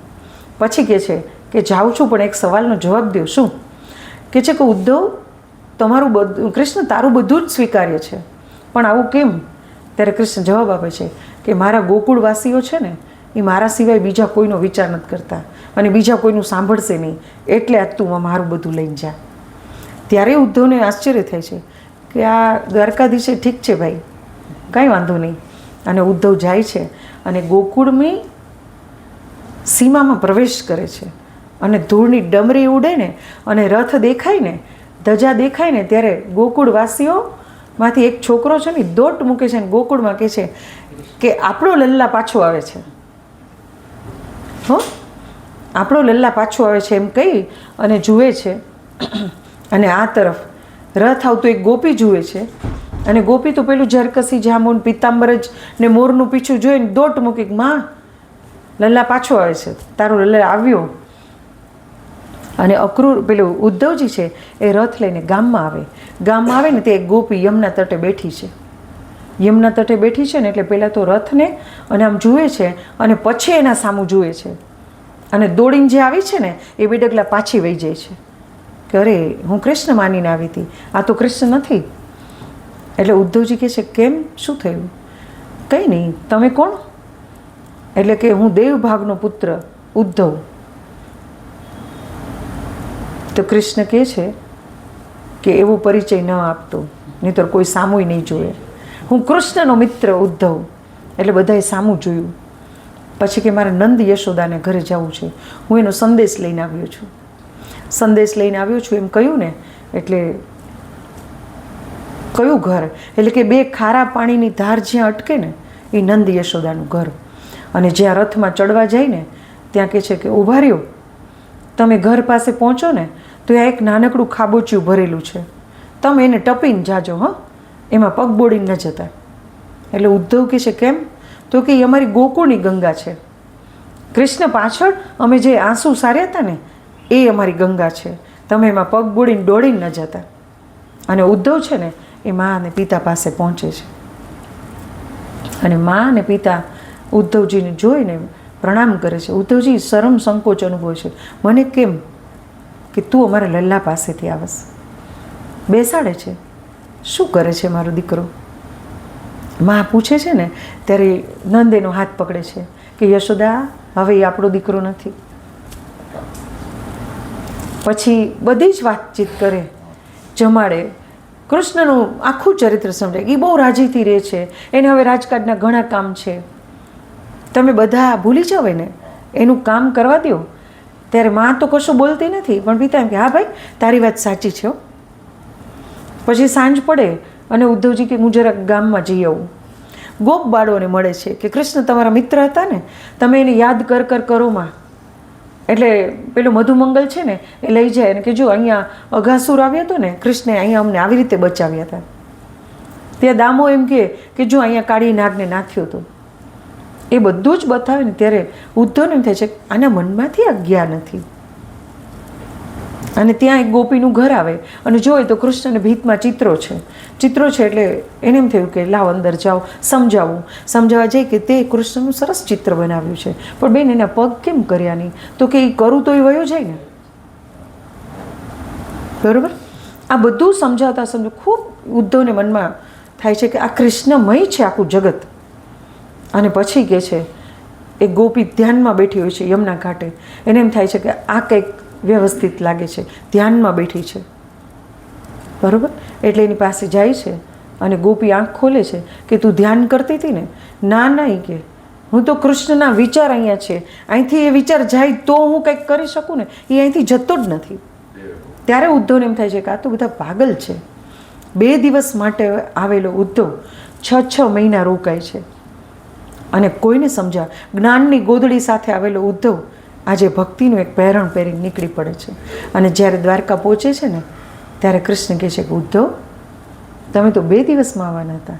ત્યારે પ્રભુના પગમાં પડીને કહે છે કે તમારું ગોકુળ તમે તો શું હુંય ભૂલી નથી શકવાનો. હવે ઉદ્ધવનું આખું હૃદય પરિવર્તન થાય. અને જ્યારે પાછા આવતા હોય છે ને અને મને ભગોચારણ યાદ આવે. અને આ ભગોચારણ કેટલો અભણ માણસ, એક જ પદ રચ્યું કે ઉધાજી, કારણ કે ગોકુળની ભાષા છે, વ્રજ મિશ્રિત હિન્દી છે, એટલે ઉદ્ધવ બોલી નથી શકતા. એટલે કે છે ઓધાજી મારા વાલાને વઢીને કહેજો, માને તો મનાવી લેજો, મારા વાલાને વઢીને કહેજો. બરાબર. અને એક માએ એટલું સરસ કીધું કે ઉદ્ધવજી તમે કૃષ્ણ સાથે રહ્યો છો ને, એટલે બોલવા જાય ને તો કે મારા લલ્લા સાથે રહ્યો છો ને, વળી યાદ આવે કે હવે મારો નથી. પણ જતાં જતાં રથમાં ચડે ને ત્યારે એનો હાથ પકડીને કહે કે આ માખણ એને આપજો. એને ઘણા સમયથી માખણ નહીં ખાધું હોય. ભલે તમારા મહેલમાં ઘણું હશે, હું ના નથી કહેતી, પણ એને માખણ આપજો. અને માં જ્યારે ઉપર ચડવા જાય ને ત્યારે વળી હાથ પકડીને કહે ઉદ્ધવજી મહેલોમાં કેટલાય દાસ દાસી હશે? તો કે હા, તમારા દ્વારકાધીશને કહેજો ને, ક્યાંક અમારી જરૂર પડે તો અમને બોલા. આ યશોદા. ઉદ્ધવને આટલા પ્રેમની અસર ક્યારેય કોઈથી જોઈ નહોતી. આજે ખબર પડે છે કે કૃષ્ણ સાથેનો ગોકુળવાસીનો પ્રેમ કેવો છે.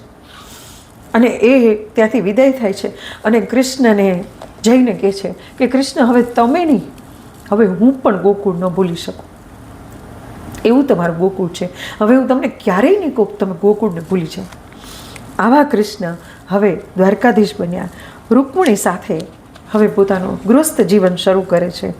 અને 10મા સ્કંધની પૂર્ણાહુતિ થાય ત્યાં ગોકુળથી ઉદ્ધવ પાછા આવે અને ઉત્તરાર્ધમાં પ્રભુ છે જરાસંઘને એ વધ કરે, કાળી યવનનો વધ કરે. અને કાળી યવનનો વધ કરે ને ત્યારે મને પાછો નરસિંહ યાદ આવે કે કાળી યવન જરાસંઘને કેટલી 17 વખત પ્રભુએ પરાસ્ત કર્યું, એની સાથે યુદ્ધ થયું. હવે કહે છે કે હું કાળી યવન કહે છે કે તમે રહેવા દો, આજે હું જાઉં. અને કાળી યવન પાસે જવાનું. હવે કાળી યવન જો આવે અને એ તો શક્તિશાળી પ્રબળ હતો, તો કૃષ્ણને લઈ અને આખા દ્વારકાવાસીને એને તો કે ભોગવવું પડે. એટલે કૃષ્ણ ત્યાંથી નીકળી પડે છે કે મને જવા દો, તમને કોઈને વિપત્તિ આવે મારે લીધે એના કરતાં. એટલે મથુરાથી તમે લોકો આ તરફથી નીકળજો, હું આમ નીકળી જઈશ, કાલ યૌવન મારી પાછળ આવશે. અને ત્યાં નવી નગરી જે દ્વારકા વસાવી છે વિશ્વકર્માને બોલાવીને, ત્યાં તમે બધા પહોંચો, ત્યાં હું આમ આવું. અને કાલિયવન એની પાછળ પડે છે. એની પાછળ પડે છે ને ત્યારે કૃષ્ણ છે એટલું બધું દોડાવે છે, એટલું બધું દોડાવે છે ને, અને પછી જુનાગઢ સુધી આવે છે. અને જુનાગઢની ગુફામાં એક મુચકુંદ ઋષિ સૂતા છે, અને એ રામના વંશના છે. અને સાહેબ કેટલું યુદ્ધ થયું, પરાસ્ત થયા અસુરો, અને એટલા બધા વર્ષો વયા ગયા કે એ રાજાને ખબર ન પડી, રઘુવંશી રાજાને, કે આટલા વર્ષો પછી હવે હું ઘરે જાઉં. ત્યારે તો એની આખી બે પેઢી ખતમ થઈ ગઈ હતી.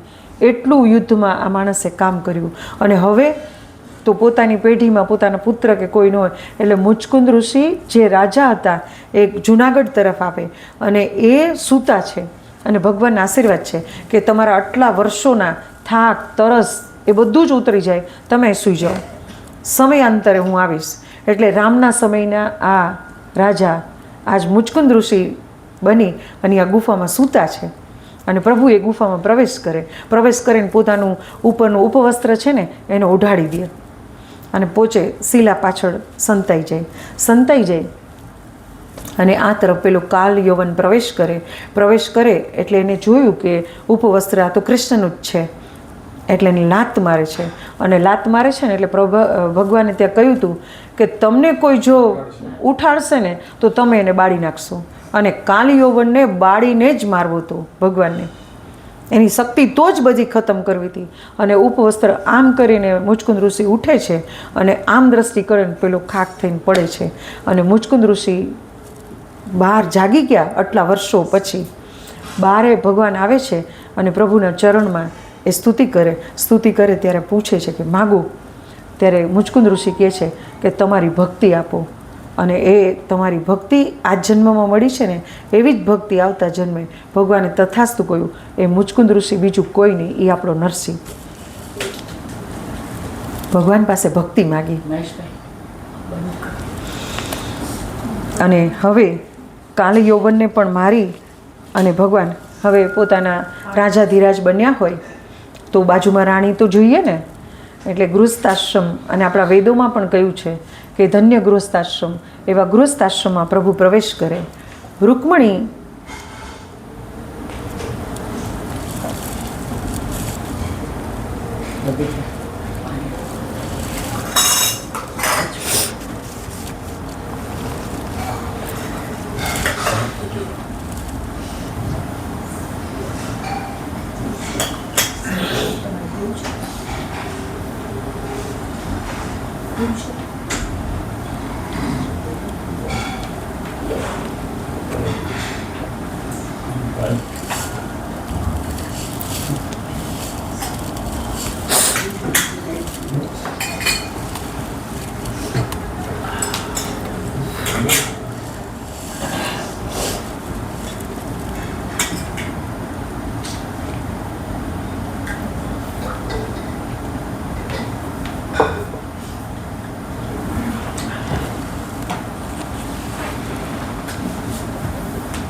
રામના યુગના તમે કીધું રાજા છે.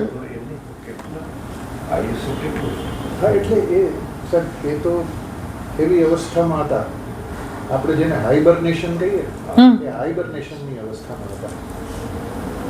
એટલે હાઇબરનેશનમાં તો ખાલી પ્રાણ તત્વ સિવાય બીજું કશું જ નહીં. ગિરનારની તો ગિરનારનું આયુષ્ય કેટલું કરતા? એમની ગિરનાર હિમાલય કરતાં જૂનો છે. ગિરનાર તો આખા સૃષ્ટિમાં સૌથી જૂનામાં જૂનો ગિરનાર હિમાલયથી પણ જૂનો છે. હિમાલય તો નવમાં નવો એટલે હાવ હા, લેટેસ્ટ.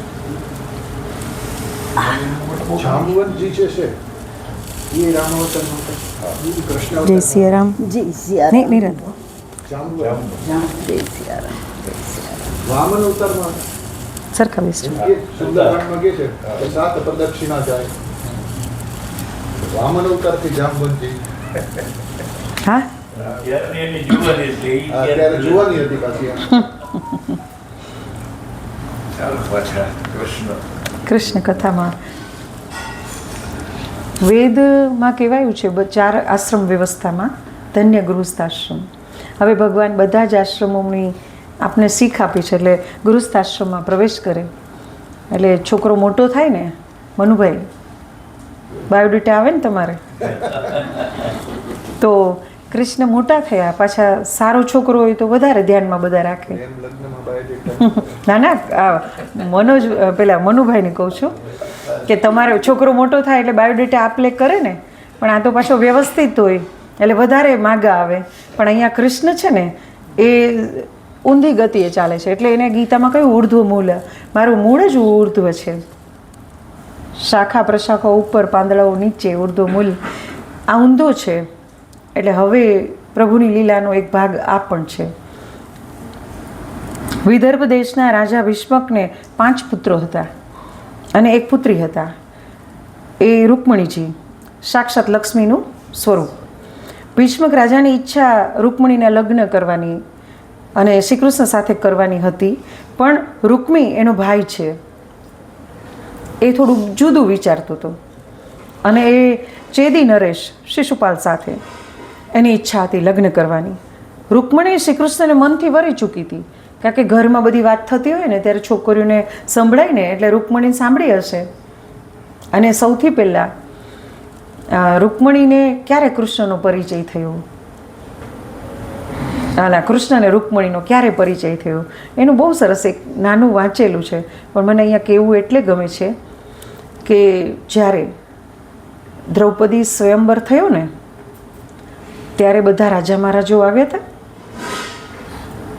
અને ત્યારે કૃષ્ણ પણ ત્યાં હતા. અને અર્જુને જ્યારે વધ કર્યો પેલું મત્સ્યવેદ અને દ્રૌપદી જ્યારે વરમાળા પહેરાવા ગયા ત્યારે કેટલાક રાજાઓને ન ગમ્યું કે આ તો બ્રાહ્મણ વેશ છે, ભલે અર્જુન હતો અને આવું કર્યું એક ખાલી પેલું નિમિત્ત બનાવીને, તમારું મન તો આમ જ હતું. એટલે કેટલાય ઝઘડી પડ્યા હતા ને, એમાં હાલક ડોલક બધું થવા લાગ્યું. બરાબર? ત્યારે રૂકમી છે ને એને એમ થયું દેશ દેશના રાજમાજા જેવું બધા આવશે, મારી બહેનનો પણ બાયોડેટા લઈ જાઓ. એટલે કુંડલી છે ને એને આમ ખોસેલી હતી, પહેલાંમાં આપણે કપડામાં કરીએ ને એ ખોસેલી હતી ને એમાં હાલક ડોલક બધું થયું, એમાં પડી અને જ્યાં પડીને ત્યાં કૃષ્ણ બેઠા હતા. અને કૃષ્ણએ ખોલીને જોયું ને એ રૂકમણીની કુંડલીનો પહેલો પરિચય થયો હતો. એટલે આમ તો ઋણાનુબંધ હોય ને ક્યાંક ક્યાંથી, પછી મેળ ખાતો હોય, પછી આપણે એમ કંઈક મનુભાઈએ કરી દીધું, પણ એ તો કોમેડી મળી ગઈ. એટલે ત્યારે રૂકમણીનું પહેલી વખત આવી રીતે સ્થૂળ રીતે દર્શન થયું હતું, સૂક્ષ્મ રીતે. એટલે જબરજસ્તીથી શિશુપાલ સાથે એમ કે કરીએ આપણે એના લગ્ન, પણ પેલી મનથી વરી ચૂકી હતી કૃષ્ણ. ખૂબ કૃષ્ણનું આર્યવ્રતમાં શ્રેષ્ઠ પુરુષ એટલે કૃષ્ણ એવું બધા માનતા હતા. અને એ પણ ઈચ્છતી હતી કે કૃષ્ણ મારો પતિ બને. તો ત્યારે એકાંતમાં બેસી અને હવે એ બોલાવવામાં આવે છે સ્વયંવરમાં શિશુપાલ બધા રાજાઓ આવે છે અને એ આવે છે ને ત્યારે રૂકમણી કહે હવે શું કરવું, આ તો ઘડી નજીક આવી. અને પિતા છે ને એ પુત્ર જરા બડુકો છે એટલે એની પાસે થોડા કઠણ થઈને કહી નથી શકતા, વિવશ છે. એટલે એ પત્ર લખે છે અને આપણી જગતનો પહેલો પ્રેમપત્ર કોઈ હોય ને તો રૂકમણીનો છે. અને આ વ્યક્તિ કેટલું સુંદર લખે છે કે તમારે મારા માટે નથી આવવાનું.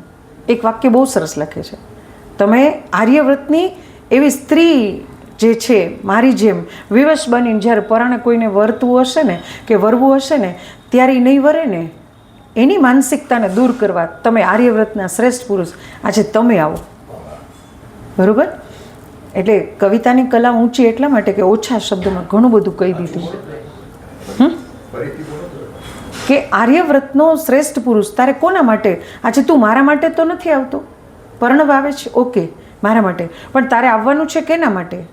તો કે આર્યવ્રતની એ જે સ્ત્રીઓ છે કે મારી જેમ એને પરાણે કોઈ સાથે ન વરવું પડે એટલે તું આવે. એટલે પ્રેમ લગ્નની શરૂઆત કૃષ્ણે કરી હતી. અને એક રૂકમણી લખે છે બિનતી સુનીએ નાથ અમારી. બરોબર? હા રૂકમણી. તો તમે સાંભળો. અને સાહેબ 4 વર્ષ પહેલાં પત્રો વિશે એક સેમિનાર થયો, એટલે આમ કહીએ કે એક પ્રોગ્રામ જ વિશ્વના પત્રોને એમાં સમાવિષ્ટ કરવામાં આવ્યા હતા.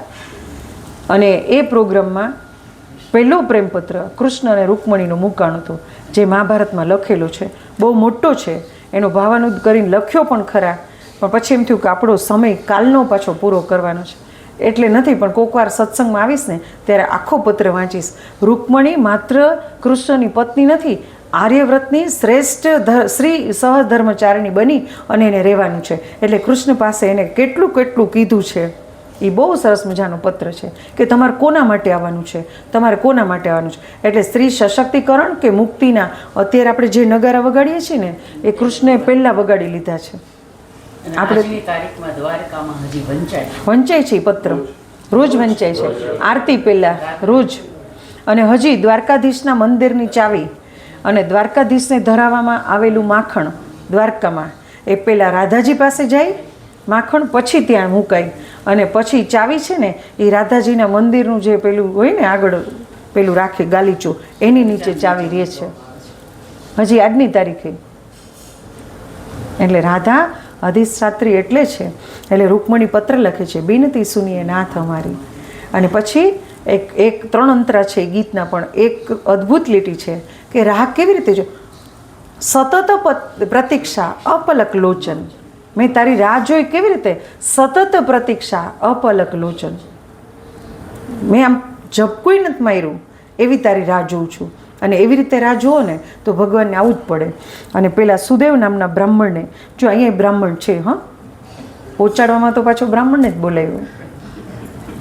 સુદેવ નામના બ્રાહ્મણને બોલાવે છે કે આ પત્ર લઈ જાઓ તમે અને ભગવાનને હાથોહાથ આપજો. અને કૃષ્ણની આજ્ઞા પેલી રૂકમણીની આજ્ઞા લઈ અને શ્રી કૃષ્ણ પાસે જાય છે. અને તમે વંચાવીને એનો જવાબ લઈને આવજો, ઉતાવળા ના આવી જતા. પત્ર બહુ લાંબો છે, નથી કહેવું, પણ ટૂંકમાં બહુ સુંદર રીતે વાત કરી છે. અને રૂકમણીનો પત્ર પ્રાપ્ત કરીને પેલો બ્રાહ્મણ તો ઉપડે છે. રથ હવે હાથી વેગે નહીં, ઘોડા વેગે. અને ઘોડાય કેવા તો કે 8-8, 10-10 ઘોડા બાંધીએ ને એવી રીતે એને મોકલ્યો. રૂકમણીનો સંદેશ કૃષ્ણ પાસે આવે છે, મારી ઈચ્છા પણ એ કન્યાની સાથે લગ્ન કરવાની છે. અને તેમણે બ્રાહ્મણ પાસે રૂકમણીના લગ્નનું મુહૂર્ત જાણી લીધું. દારૂક સારથીને આજ્ઞા કરી કે તમે રથ જોડો. અને તેને સુદેવ બ્રાહ્મણને કહ્યું, એને પણ સાથે લીધો કે હવે તમે એકલા ન જાઓ, હાલો, કારણ કે તમે પાસે ધીમા પહોંચશો. એને રથમાં બેઠાડ્યો ને એક રાતમાં વિદર્ભ નગરીમાં એ પહોંચી ગયા.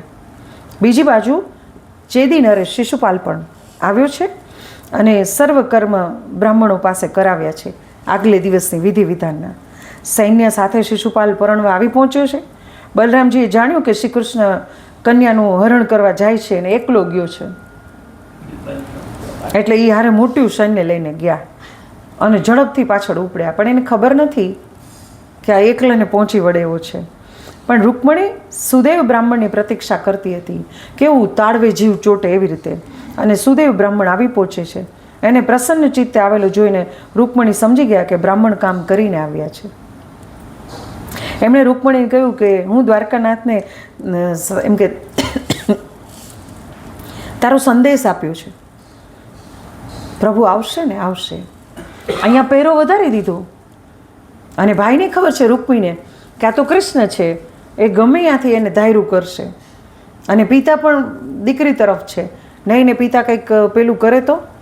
એટલે રૂકમણીના કક્ષ પાસે પણ પહેરો સશસ્ત્ર પહેરો છે. અને આજે રૂકમણી સવારના પૂરમાં ઉઠે છે અને તૈયાર થાય છે અને નક્કી કરે છે કે જો કૃષ્ણ ન પહોંચે તો મારો જીવ હું દઈ દઈશ, પણ હું પરણીશ તો પેલા સાથે જ, હું શિશુપાલ સાથે તો પરણીશ જ નહીં. અને એમ કરતાં એ પિતાને કહે છે કે મારે દેવી પૂજા માટે, દુર્ગા પૂજા માટે મંદિરે જવું છે. એટલે પેલું ભાઈ કહે છે કે દુર્ગા પૂજા પછી કરજે, પહેલાં લગ્ન. એટલે રૂકમણી કહે છે કે આપણી પરંપરા છે, કોઈ સ્ત્રી જ્યારે નવવધુ બનવા જઈ રહી હોય ત્યારે કુંવારિકા પૂજન એનું છેલ્લું હોય અને એ પૂજન મારે કરવું છે. એટલે પહેરા સાથે તું જા પૂજા કરવા. ના નથી. અને આ સાઈડ મંદિરની આજુબાજુ પહેરો અને પેલી ગૌરી મંદિરમાં પ્રવેશ કરે. ગૌરી મંદિરમાં પ્રવેશ કરે ને ત્યારે બારણું બંધ કરે અને એક સિપાઈ બહાર ઊભો છે કે એ બહાર નીકળે ત્યારે હું હોઉં ને. અને આ તરફ મંદિરમાં ગૌરી પૂજા કરતાં માતાજીને વિનવે કે હે માતાજી, આ છેલ્લું હવે પ્રહર મારો શરૂ થશે, એ કૃષ્ણ વગરનો હશે તો મૃત્યુ તારી પાસે જ મરી જઈશ. અને આ તરફ કૃષ્ણ એ છે એ બધા જ મંદિરની આસપાસ જે સૈનિકો ઊભા છે એટલે મંદિરના શિખરે પહોંચ્યો છે. અને બધા જ સૈનિકો ઉદ્ધવ અને બીજા બલરામ સાથે આવેલા જે એ ધીમે ધીમે સૈનિકોનો નાશ કરતા જાય. અને અહીંયા શિખર ઉપર કૃષ્ણ ઉપર છે અને ઉપર છે અને એક દોરડું પોતાને કેળે બાંધે છે અને પોતે નીચે મંદિરમાંથી ઉતરે છે. શિખર ઉપર ચડ્યો અને એ ગોખલામાંથી ઉતરે છે ને. અને પેલી છે રૂકમણી, એ રૂકમણી જુએ છે કે મારું તો છેલ્લું જ છે, હજી ન આવ્યો. આ એક પ્રભુ કૃપા જ છે. ક્યાંક નીંદર આવે તો ઉધરસથી આપણે જાગી જઈએ, આ પ્રભુ કૃપા જ કહેવાય. તો એ રૂકમણી કહે છે કે હવે તો પ્રભુ બારણું હમણાં ખોલવું પડશે ને મારે જોવું પડશે. અને ત્યાં ઉપરથી પેલું રાંઢું બાંધ્યું હતું કમરે, એટલે કમર છોલાઈ છે, હાથ એકદમ પકડ્યો છે આમ ઉતરવા માટે, એટલે હાથ છોલાયા છે કૃષ્ણના. અને મોરપીંછ મુગટ ઉપર છે એ થોડું ખસી ગયું છે. ખેસ છે ખભે એ તો કે વીંટળાઈ ગયું છે પવનને કારણે. અને આજે પહેલી વખત પેલી રૂકમણી છે એ કૃષ્ણને જુએ છે. હાથ જ્યારે દ્વારકાધીશનો પકડ્યો ને ત્યારે એમ થાય છે કે ઓ, જેની મેં કલ્પના કરતી હતી આ દ્વારકાધીશ આજે મને લેવા આવ્યા. બધા જ સૈનિકોને ત્યાંથી હટાવી લેવામાં આવ્યા અને જે બધા છોલાયેલા એટલા કૃષ્ણને બતાવ્યા છે કે માનવ તરીકે આવ્યા ને. અને એવી જ રીતે મારે રૂકમણીને લઈ જાવી છે. અને પ્રભુ બારણું આમ કહેવાય ને છડે ચોકે એમ બારણું ખોલે છે અને દ્રૌપદીને હાથ આપીને ઉતારે છે કે આવું દેવી. અને રથમાં ચડે છે ને હાથ આપીને પેલીને ચડાવે છે. અહીંયા બધા સૈન્યને ઊભા રાખી દીધા છે બલરામજીએ. અને જ્યાં ઉપર ચડે છે અને રથ હાંકી કાઢે છે. રાજા મહારાજાઓને તો પહોંચી વળાય, શિશુપાલોને તો પહોંચી વળાય, પણ રૂકમી છે એ કૃષ્ણ સામે આવે છે. બે વચ્ચે યુદ્ધ થાય અને રૂકમીને હવે તો પત્ની થઈ ગયા ને એટલે ભાઈને કંઈ ન કહેવાય.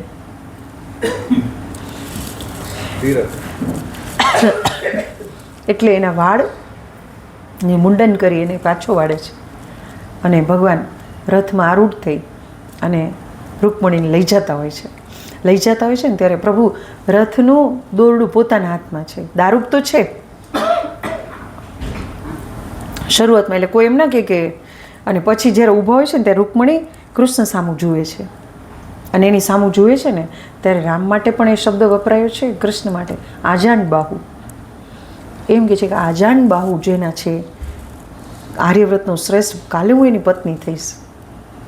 અને આ તરફ કૃષ્ણ એને નદી કિનારે બેસાડે છે અને બેસાડે ત્યારે કહે છે કે દેવી કાલે આપણા વિધિવત લગ્ન થશે.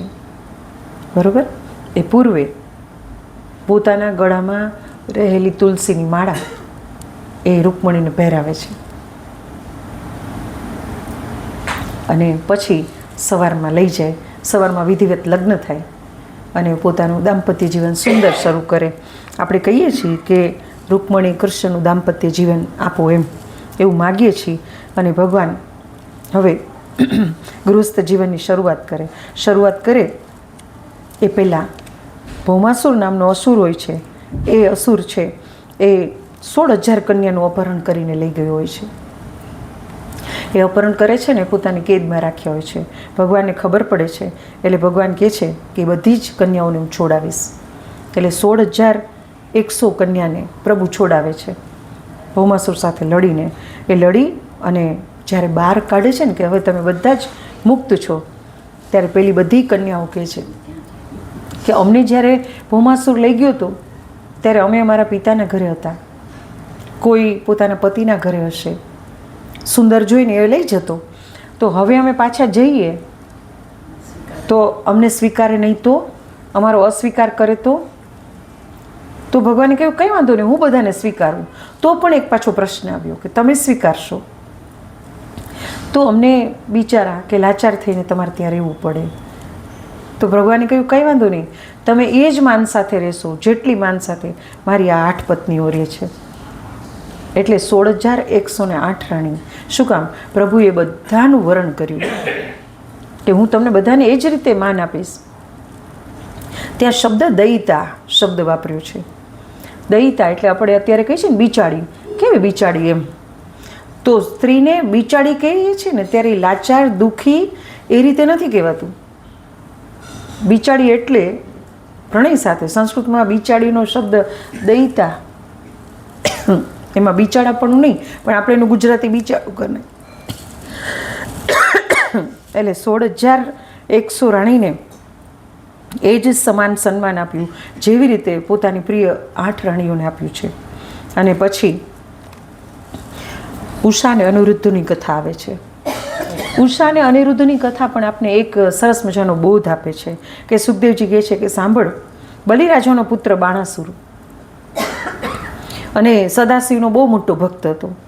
હવે ભગવાન સદાશિવની કૃપાથી એને 1000 હાથ મળ્યા અને એ 1000 હાથમાં જુદા જુદા વાદ્યો એ ધારણ કરી શકે. તાંડવ નૃત્યમાં શંકરને પ્રસન્ન કર્યા, એને તાંડવ નૃત્યમાં બધું વગાડીને. અને મહાદેવે તેને વરદાન માગવા કહ્યું કે માગ. અને એને કહ્યું કે આપ મારા નગરની રક્ષા કરો. મહાદેવજીને કહ્યું એટલે મહાદેવજીએ તથાસ્તુ કહ્યું. અને એક દિવસ બાણાસુર ભગવાન શંકર પાસે જઈને કહેવા લાગ્યો, આજે જગતભરમાં મારી સાથે લડી શકે એવું કોઈ નથી રહ્યું, તો માટે તમે મારી સાથે લડાઈ કરો. આ સાંભળીને ભગવાન શંકર ક્રોધયુક્ત થઈ ગયા અને બોલ્યા કે જ્યારે તારી ધજા ભાંગી પડશે ને ત્યારે તું જાણજે કે તારા ગર્વનો નાશ થશે અને તને જેવો જ કોઈક સમર્થ આવી ગયો છે, સમજી જા. તું મારી સાથે યુદ્ધ કરવા એવો મેં તને શક્તિ આપીને. અને બાણાસુરને કહે છે કે ઉષા નામની પુત્રી થઈ અને એક દિવસ સ્વપ્નમાં એને અનિરુદ્ધના દર્શન થયા. હવે ઉષા નામની પેલી દીકરી એની એ તો કે એક સમયમાં પાર્વતી જ્યારે તપ કરતા હતા ને ત્યારે નારદજી આવે છે. અને નારદજી આવે છે ને ત્યારે કહે છે કે દેવી તમે એકલા નહીં, પ્રભુ તો સમાધિમાં બેસી ગયા છે.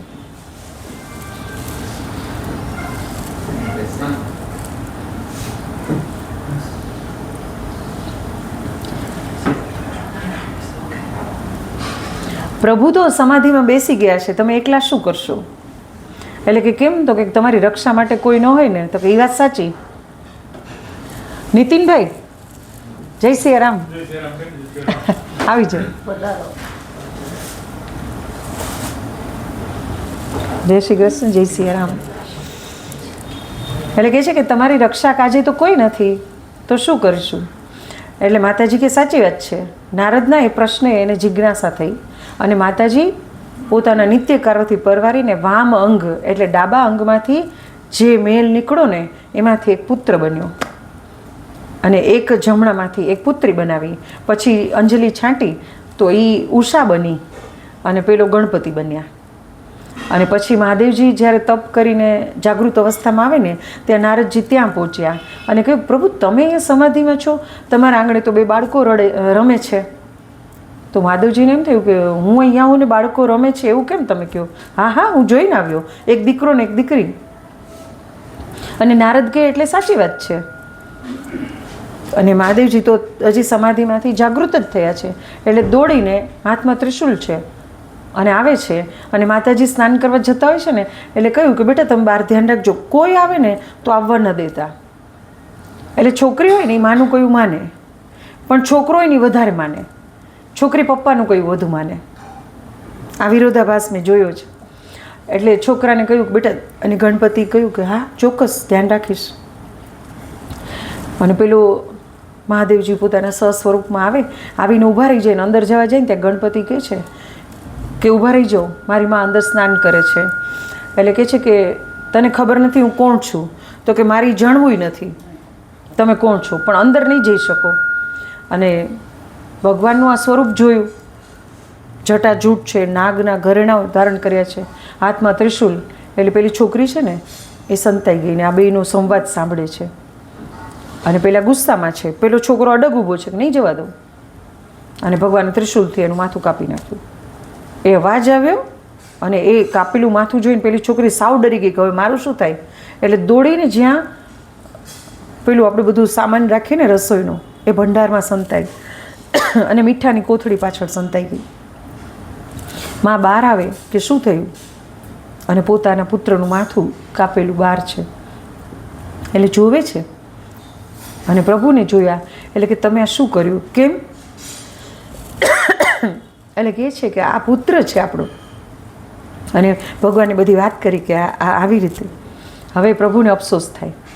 ત્યારે દેવી દેવતાઓ બધા ભેગા થઈ ગયા અને હવે શું કરવું?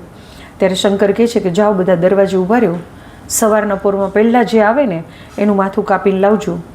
અને એનું માથું કાપીને લાવ્યા એટલે પહેલો હાથી આવ્યો, એનું માથું કાપી અને ગણપતિ ઉપર બેસાડવામાં આવ્યું. પહેલી સર્જરી કોઈ કરી હોય તો એ શંકરે કરેલી. અને કર્યું પછી આવો બેડોળ જોઈ અને પાર્વતીને થયું મારો દીકરો કેવો સરસ હતો અને પ્રભુ કેવો. તો ભગવાન કહે છે કે હવે મારા પહેલાં પણ એનું પૂજન થશે. એટલે શિવલિંગની આગળ આટલા ગણપતિ રાખ્યા હોય. આપણે પહેલાં ગણપતિ પૂજન કરીએ છીએ અને ગણોનો દેવ બનશે એટલે ગણપતિ, અધિ બનશે એટલે ગણપતિ વિઘ્નોનો નાશ કરશે, વિદ્યા કલાનો દેવ બનશે. એવા કેટલા બધા આશીષો મળ્યા. અને પેલી છોકરી ક્યાં ગઈ? માએ કહ્યું તો એ પેલી કોઠીમાં જઈને સંતાણીથી મીઠાની પાછળ. એટલે કહે છે કે જા તારું શરીર ગળવા લાગશે. માની માફી માગી ત્યારે માં કહ્યું કે હવે તું એક અસુરને ત્યાં જન્મ લઈશ, તે આવું છાનું કામ કર્યું, બાણાસુરને ત્યાં જન્મ લઈશ, પણ કૃષ્ણ પ્રભુનો દીકરાનો દીકરો તને વરસે અને તું સારી પાછું પોતાનું જીવન શરૂ કરી શકીશ. એ ગળતી ગઈ અને હા, ચૈત્ર મહિનામાં કોઈ મીઠું નહીં ખાય. તું મીઠાની પાછળ સંતાઈ ગઈ ને. આ ઉષા જે ઓખા રૂપે આવે અને આપણે ચૈત્ર મહિનામાં ઓખારણ વાંચીએ છીએ, એ દિવસે ને દિવસે મોટી થવા લાગી.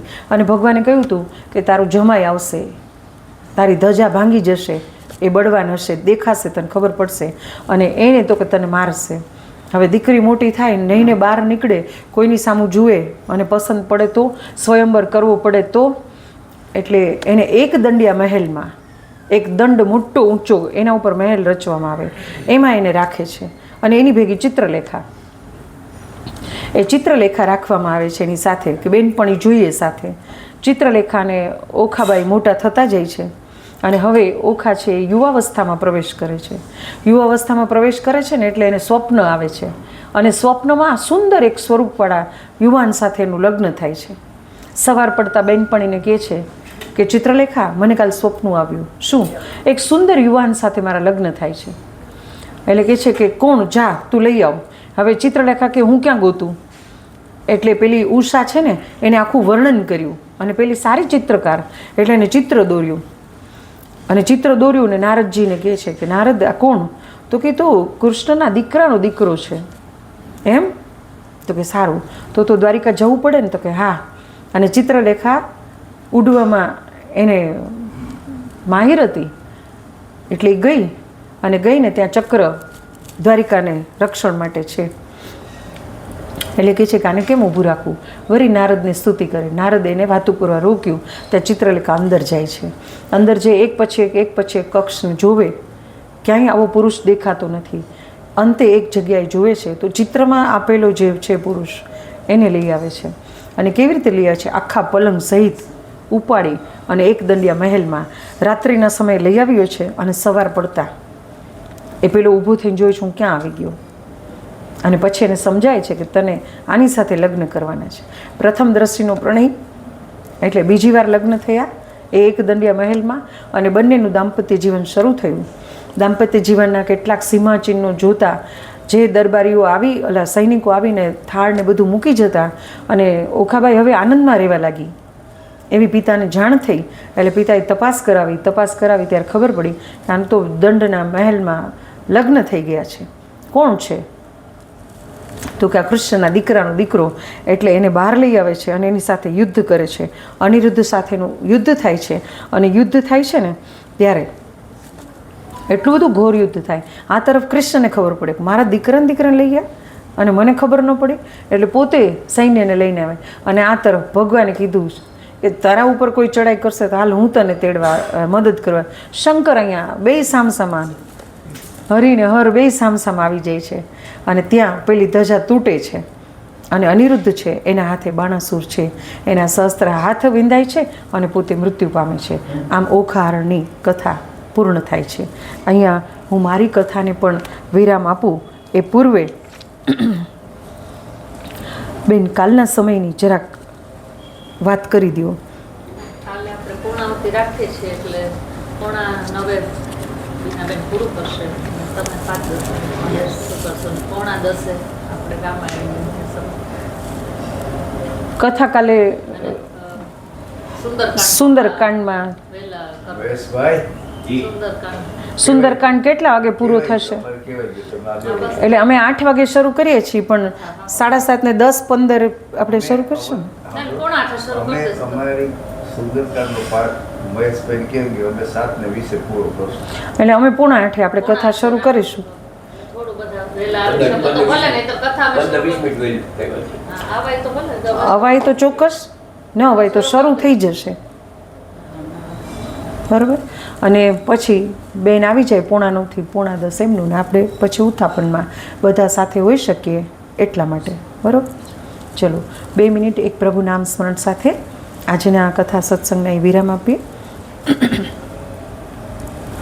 કૃષ્ણ નામ રતન મણિ જતન કરે જીવ કો,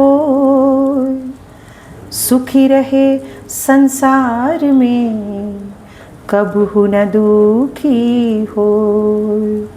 श्री कृष्ण शरणं मम, श्री कृष्ण शरणं मम, श्री कृष्ण शरणं मम, श्री कृष्ण शरणं मम, श्री कृष्ण शरणं मम. जो फल तप से ना मिले, नाही योग से पाए, वो फल कलयुग में मिले जो कृष्ण कृष्ण नित गाय. श्री कृष्ण शरणं मम, श्री कृष्ण शरणं मम, श्री कृष्ण शरणं मम, श्री कृष्ण शरणं मम, श्री कृष्ण शरणं. कृष्ण नाम रतन मणि जतन करे जीव को, सुखी रहे संसार में कबहू न दुखी हो. श्री कृष्ण शरणं मम, श्री कृष्ण शरणं मम, श्री कृष्ण शरणं मम, श्री कृष्ण शरणं मम, श्री कृष्ण मन पंछी तन पाख कर उड़ जाए वह देश, गोकुल गाँव सुहावना जहाँ कृष्ण चंद्र श्री नरेश। श्री कृष्ण शरणं मम, श्री कृष्ण शरणं मम, श्री कृष्ण शरणं मम, श्री कृष्ण शरणं मम, श्री कृष्ण शरणं मम, श्री कृष्ण शरणं